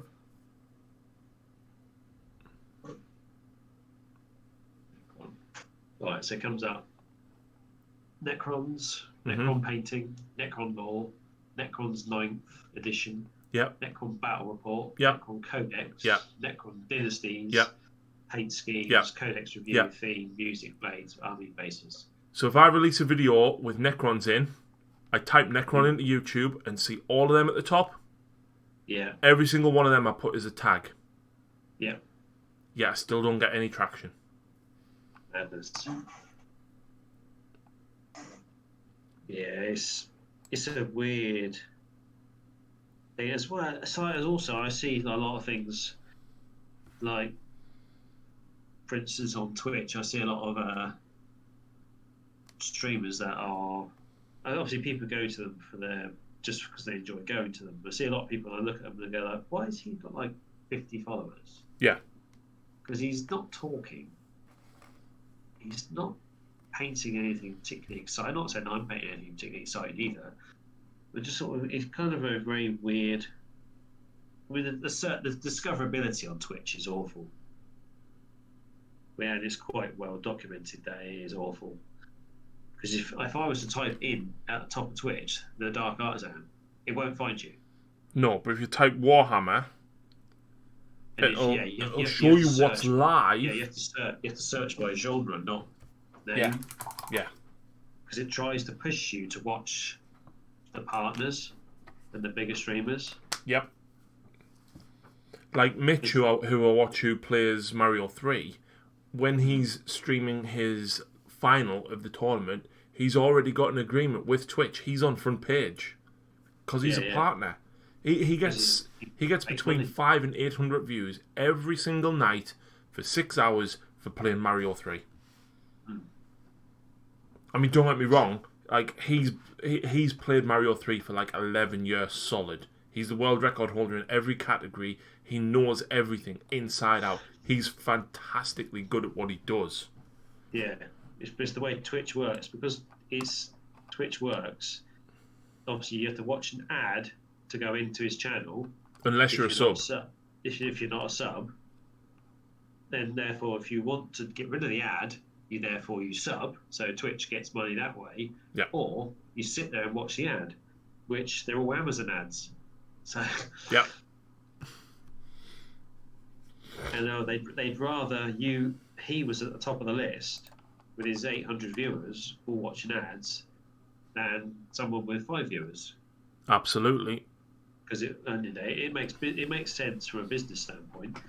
It's but just it doesn't help the little guys. Just go, oh no, type in the search bar Dark Artisan, and it'll come up with your thing, even though you've got the underscores between the names. If I don't put the underscores in, it won't find you. No. It's really bad. Whereas YouTube, I could type you in and find you straight away. Yep. It's a bit shit on that front, but it's a bit of a mystery, really. It's like the same with all these videos that go viral, isn't it? Just some guy videoing his kid fall off of a fucking bike. Like millions of views. I've had this conversation with a lot of different people. Like just in the Battle Bunker, right? His youngest daughter, she's probably older now and doesn't do it, but like even when Battle Bunker first opened, like his daughter would watch people opening Kinder Surprise videos, and they've got like 20 million views for opening Kinder Surprise. And it's just it's mental. Son does it. He literally just talks. He just talks into a video and records it and just posts them on YouTube. He'll do like 3 or 4 a day sometimes, and he gets hundreds of views. Who's that? Ali's son. So he's a full-time YouTuber. Yeah, basically he doesn't do anything else. He's not. The problem with Warhammer. The problem with a niche thing, isn't it? That's the thing. Yeah, it's a niche within a niche, because not only is wargaming such a small thing anyway, the fact that you're then targeting just Games Workshop, is even harder to then break through. Like about 18 months ago, maybe it's 2 years ago, right? My mum wanted to start doing like cooking videos for Slimming World, and we did do a handful of videos, but then I was at college and I just didn't have time, and I'm not kidding you, I put 4 or 5 12-minute videos up. I've never touched that channel in about 18 months. She's got 300 subscribers. It's weird, isn't it? 'Cause like you say, you can get subscribers because the video's there. I mean, that is the good thing about YouTube. Once the video's up, it's there, so it could always get traction. It probably might not, but it always can because it's always there. So that time where someone eventually does click onto that video and then it gets bumped up the list a little bit more, and another person clicks, and eventually it will find its way. But sometimes they never will because no one clicks on them because they click on the first one they find. Yeah. Such a weird animal, isn't it? All these social medias and that. And I'm just, to be honest, like I said, this is just a hobby for me. It's just more something to do. If people want to hang out and chat while I paint, then that's a win for me, to be honest. So the problem that I've got is I do want to put more time into it, and I would love to do this as a job because I'd be so happy. Because honestly, sometimes, like a lot of people, sometimes I hate my job. Oh, I totally get that. I've been basically, I didn't want to run contracts anymore, like running installations, that sort of thing. It did my head in. I was literally at the point where I was either going to shout at a customer, tell the fitters to stop being babies and F off or whatever, and I was like, I'm going to have a breakdown. I said, I've got to stop. Can't do it anymore. And they went, oh, well, okay, well, we'll stop it for now. We'll talk about it. I went, no. I said, I cannot do it. I said, nothing will change. You might put in some new little things to say, well, before this happens, this happens. Before that happens, we do this. All right, and then it will just go back to default because people just revert to default. They always do. It's human nature. I said, I don't want to do it anymore. And then every sort of month, we have like a little review and an appraisal kind of thing. And it would come up. So we're going to talk about you doing contracts. I went, I'm not fucking doing it. I said, it's literally a shit sandwich. I might be eating, but fuck me. It's shit. Now we've got this massive job in Preston that we've got to do. And basically our contracts manager can't cope with that and the other jobs, which is fine because I get it, it's a lot of work. So just going, right, you're running the contracts then. I went, well, what about my conversation about not running other contracts? And basically, they just sort of keep asking and asking and asking, thinking that I'm just going to cave and do it.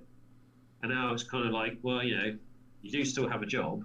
I'm like, oh, you're threatening me with my job now, are you? It's like, fuck's sake. So I've been told to basically cancel my appointments that I already had up till Christmas because I'm going to be helping run all the other shit because that guy can only cope with one job. It's like, fuck's sake. And I got offered another job yesterday whilst I was driving home. And you didn't take it? Why? Because one thing I do enjoy about my current job is the variety. I'm not doing the same thing every day. I get to go and see different customers. I don't just go and do inspections. I do I do surveys, I do quotes.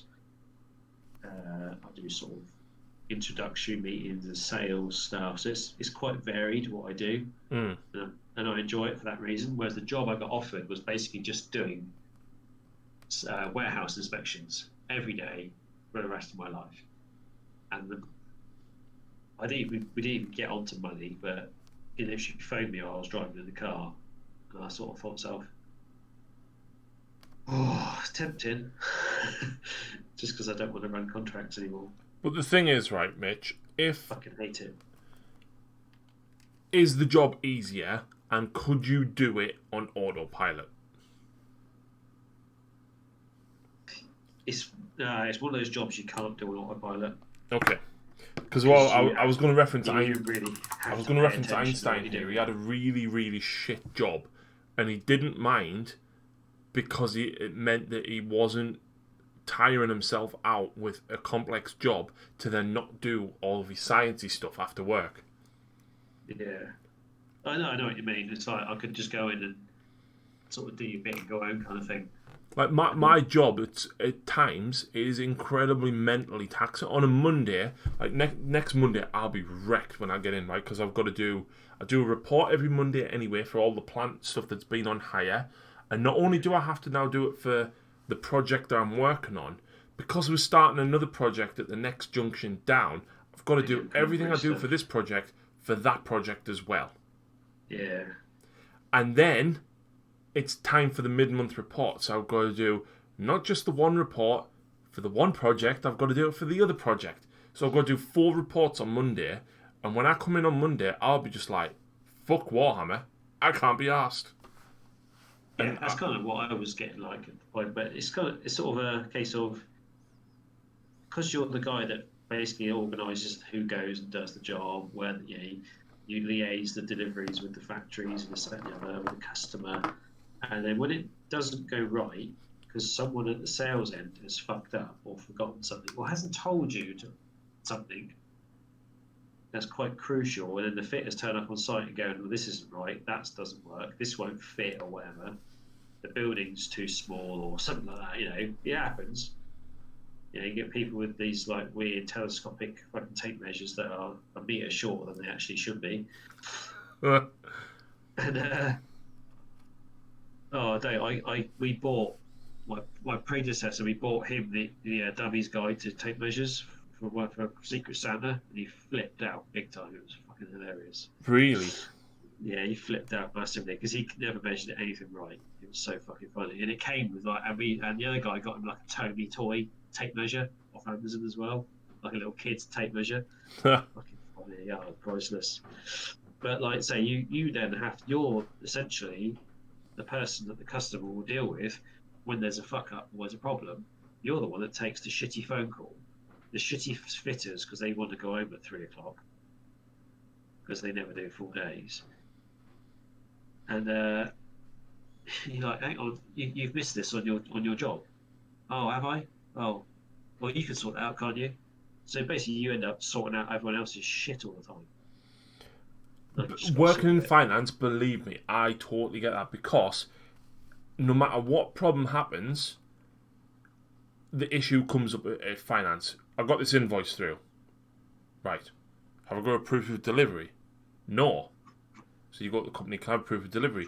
Or, well, so-and-so signed for it. So go and see them. So I'll go and see the foreman. Have you got proof of delivery for this? No. Can I have some evidence that you ordered it, please? Oh, I haven't done it. So how am I supposed to pay this invoice if I don't even know that you've ordered this gear? Yeah. Yeah, we get it all the time. Stuff like that. Can we have a customer phones up? Where's this? It hasn't turned up. Okay. I'll check the factory then. The factory goes, it has been delivered. All right. Can I have a POD then, please? No, we haven't got one. Well, how am I supposed to prove to the customer that you've delivered it then, if you haven't given me a POD? Oh, well, we can't, I can't give you what I don't have. So, well, that's fine. Why haven't you got it? Why haven't you got it, first of all? And now if the customer now wants a replacement, we're not paying for that. Well, we can't pay for that either. Well, it's your mistake. You just end up like arguing with people all the time, and I can't do it. I just get to the point where I'm just gonna like either hang up or scream at the person at the end of the phone. And yeah, it's not a good place to be. Yeah, when I was at SCS, we used to have similar problems, because it's like, the supplier sends us an invoice for the sofa, and you go back to them, no, I'm not paying for it. The customer refused the delivery. It's been sent back to you. No, it hasn't. So then, fine. Have you got any evidence that you picked it up? No, because we haven't picked it up. Every time we've gone to the warehouse to pick it up, they told us it's not there. So you phone the warehouse. Where's this? It was delivered to the customer. Customer hasn't got it. Oh, well, we sent it back. Can I prove that you sent it back? No. Well, then, in that case, if you can't prove that you've sent it back, we're going to charge the cost of this sofa to your warehouse and your budget. Oh, yeah, the chap find it then. And that's when, oh, look, there's a sofa at the back of the warehouse. What do you want us to do with it? Send it back. Yeah. Phone the supplier, tell them to come and get it, and make sure when they turn up, you don't say, it's not here. Yeah, exactly. But see, nobody gives a shit. And like, we pushed so hard for them to change the returns process, because no one gives a shit, and nobody even realizes that there's a problem until it's right at the very end in finance, when the supplier invoices you and you go, no, we're not paying it. And then they whinge, why? See, what we usually get, I usually get the problem when it's gone to site and we've got fitters there, bullshit fitters, ringing on the phone, this is missing, or there's not enough of this. So then I have to go to the person who designed it and say, you've ordered this wrong. They're like, no, I haven't. Well, yeah, you have. Well, either that or you've measured it wrong and you've ordered the wrong thing. Yeah, you just end up going back and forth all the time. It's fucking painful. Yeah, I find it quite funny at work sometimes as well, because obviously, like, oh, so-and-so designed this, and because we're using subbies, it comes up all the time, right? Oh, so Jacob's designed this, we've ordered it, and it's come, and it's like 5mm too small. Well, is it on the drawing? Yes. So why did nobody order the correct one? And it's mad. Yeah, good night, Daniel. Thank you very much for tuning in, man. Yeah, I probably won't be much longer. Yeah, same. I'm fucking knackered. Just driving, catching up. I did 5 and a bit hours on Tuesday. Was that on your way back from Isle of Wight? No, on Tuesday I drove to Northampton, did a job there, did another job in Wellingborough, which is about 10 minutes away, and then I drove to Crewe and did a job there. So it's like 2-hour drive from Northampton to Crewe. It's 3 hours, 2.5, 3 hours to Northampton, so that's 5 hours and 3 jobs. I stayed in Crewe, and then in the morning I drove to Stockport, which is like 45 minutes. Yeah. And then drove back, which is like another 5-hour drive.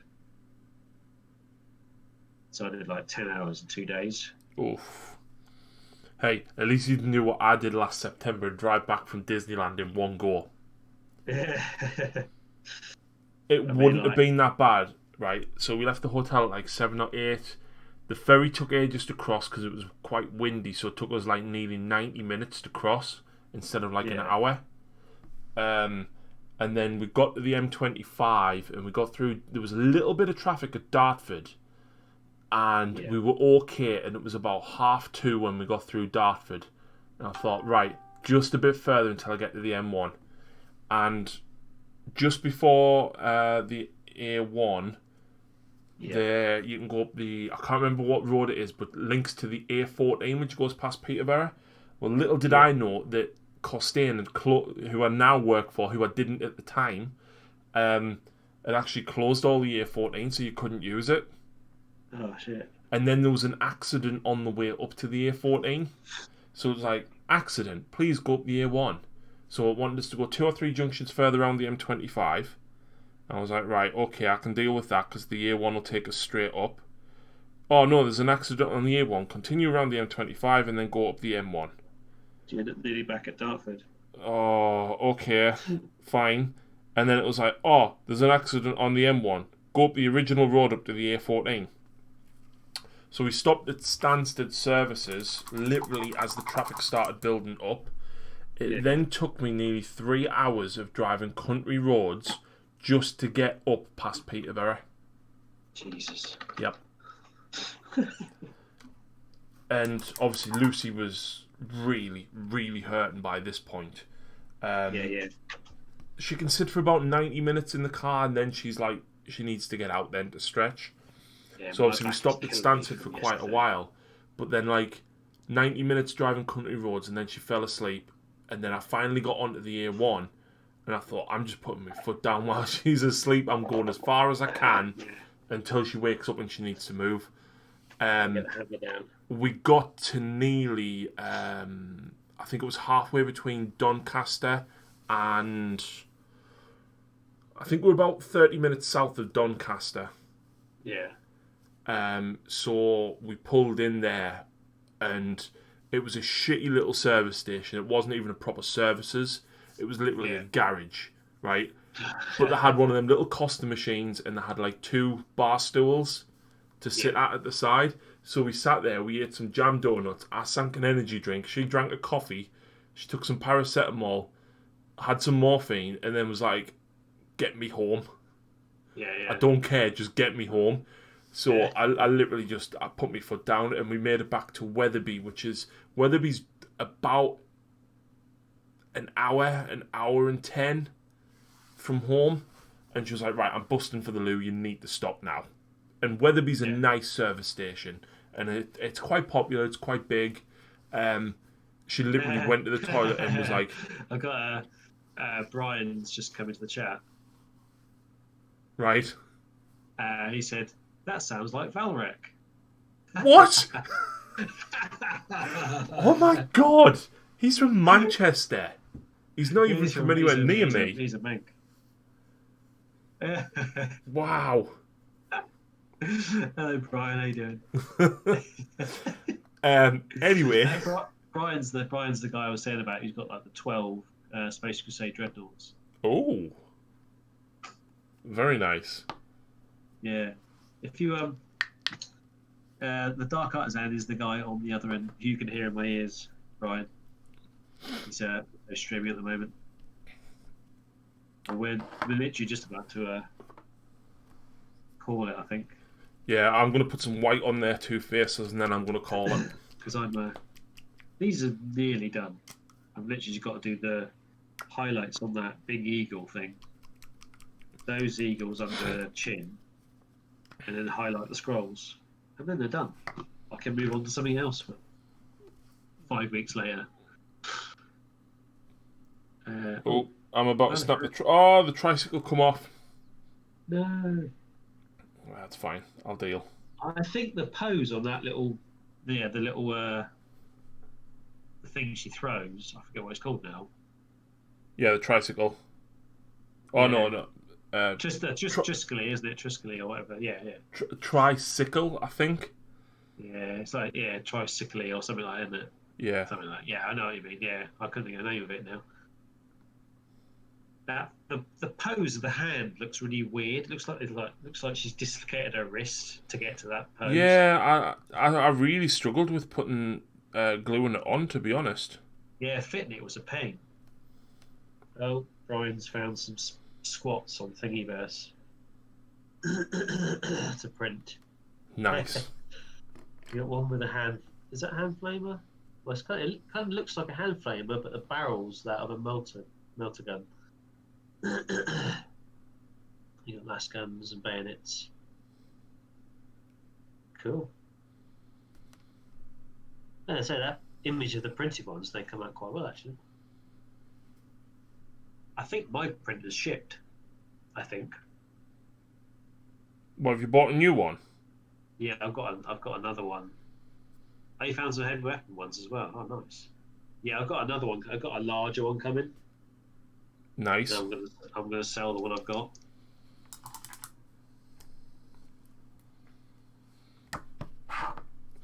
Oh yeah, there's the heavy weapon guys. Yeah, you got the. Yes, remember their plasma looked really weird. Or was that the missile? Got last cannon. Oh, that's the missile launcher. That's why. And a heavy bolter. Oh, cool. Yeah, they're like the old school shoulder-mounted heavy weapons as well. Oh, from the second edition Marines, they were really cool. Them, I remember them. I used to love the old shoulder-mounted heavy weapons. They were brilliant. They were just literally clamped on the side, weren't they? Yeah, they literally just glue it onto a shoulder pad. They were massive, weren't they? Yeah. I remember in third edition when the underslung ones came out, when they were like literally carrying the heavy bolters. I had them. They had the plastic body with the metal guns, didn't they? No, it was a metal body. Metal body, plastic arms, and metal gun. Gun. Or one plastic arm, and then the other arm was metal because it was part of the gun. Yeah, I had those, and my dad sold all. I had like all those Space Marines that came out in that era of the set, the multi-part sets. I had the lot, like jump packs. I had the original Sanguinary Guard, not Sanguinary Guard, like the Command Squad. Oh right, yeah. Like the Tech Marine with a jump pack and the Apothecary with a jump pack. Yeah. Like the very first Honor Guard. So I had all those, and my dad sold the lot for about 50 quid. It's like 200 quid worth of unassembled kits. Aye. Like, man, what do you do that for? He was like, he was like really pleased. He come to me and said, "Oh, it's 50 quid. I sold your bonds for you." He was like really pleased himself. I was like, "Fucking hell." Where's me other 100 quid? Yeah, if I adding another 100, I'm not even happy. Fucking hell. Oh, hey, McPherson. Oh, you got the USB airbrush. Have you used it yet? A USB airbrush? It's basically the compressor it's I think it's designed like McPherson was saying there. I think it's designed for like emergency doing up your bike tires or your car tires because it'll do like 25 psi, but it's literally the size of a relentless can, and you plug it in and charge it, and then you stick your regular airbrush on top. Then you don't get any of the noise of the those compressors. And that I thought yeah. So might be worth basically, it thinking gives you about. a can of They compressed start- air. Sorry, go on. Yeah, they start about 40 quid and go upwards. So McPherson's gone and bought one from Amazon for like 35-ish quid just to test the concept. But obviously the canister's refillable, I presume, because you plug it into the USB and It's actually a compressor. It's a USB charging compressor. So it's like what? So it's like a mini tank as well. Yeah. Wow. Yeah, you fire it up, you charge it, you turn it on, it builds up to the pressure, and then off it goes. He says he wouldn't recommend the cheap one because it only did 10 psi. Yeah, see, I've seen some that do 25. They're about 70 quid. But I thought I'm quite tempted to get one of those because it means I've got no cables or tubes or wires or anything like that. Yeah. I only really use it for priming, realistically, and maybe doing like if I had one in here, I would have done this OSL with it. Yeah. Whereas tonight I've just done it by hand because it's just easier. It says 25 on the compressor, but actually 10 psi when it comes through the airbrush. Oh, okay. Well, I might try one of the bigger ones because say I got recommended the bigger one by about 2 or 3 people. Actually, oddly enough, it was in one of Steiner's videos, with Steiner's streams, and they couldn't recommend it enough. But the one they shared me was like 80 quid. But it came with the airbrush as well. I think, Mitch, on that note, I'm going to call it a night. Yeah, I'm the same, mate. Yeah. I'm pretty happy with the progress I've done on my 2 GNZs. I'm getting the purple hair done. I'm getting the red hair based. I'm getting the gold done and washed. The face masks white are done, and the green robes are done. So I think I'm about halfway there on each of them. Cool. I'm virtually finished with these Titans as well. Yep. I've just got to do like the tapestry stuff to do, like the old scrolls and that to paint on them. Once I've done those, they're done. On I haven't Done the painted eyes. any of last week's releases at all yet, right? But on Yeah. Saturday, if I'm honest, I'm not in that much of a rush to paint any Necron or Space Marine stuff. On Saturday, I'm going to get the other 2 Gargants. Oh yeah. I, be cool. I think I'll be building them pretty much straight away, and possibly trying to airbrush them. I might go for a slightly different colour flesh tone than the one I've got, and then just do both of them at the same time through the airbrush. Yeah. So, yeah, fun and games. Well, thank you very much for hanging out with me, Mitch. I appreciate it. That's all right, mate. Anytime. And anybody who's still watching my stream or Mitch's, please go and give the other one of us a follow. Indeed. Follows are free. Exactly. But yeah, thank you very much, guys. And I'm going to head off. I'm not going to do a raid because apparently I've only got 2 viewers left. Yes, same here. But there's a metric ton of people on Twitch at the minute. We've got Nerd404 UK. Mohawk Miniatures is still on as well. My boob's on as well. He's a good lad. Yep. And then I'm probably going to go and watch some Mitch Flower Power. I'm probably going to go to bed. I'll be watching that in bed, but yeah. Yeah, cool. Right. What's false Valrak's link? Oh, harsh. Oh, how can you compare me to Valrak? Valrak has a big mop of hair. I don't. Did love his post the other day about something he put at the bottom. If Spiky Bix is reading this, everything above is false. That did make me chuckle. But I don't. You know what? Valrak's a great guy. I've actually met him. Right? He's a big lad. Did he He's do a the voice for one of your videos? He's what? Sorry. Did he do the voice for one of your videos? No. I thought he did the voice for Mortarian or something in your video. No. Oh, that's Brian. Yeah, thank you very much for the follow, Brian. I did see that. I was just in the middle of talking to Mitch there. But yeah, Valrak's got hair. I don't. And he lives like 3.5 hours south of me. Yeah, Valrak's a Manchester boy, isn't he? Yeah. Right, I'm off ski.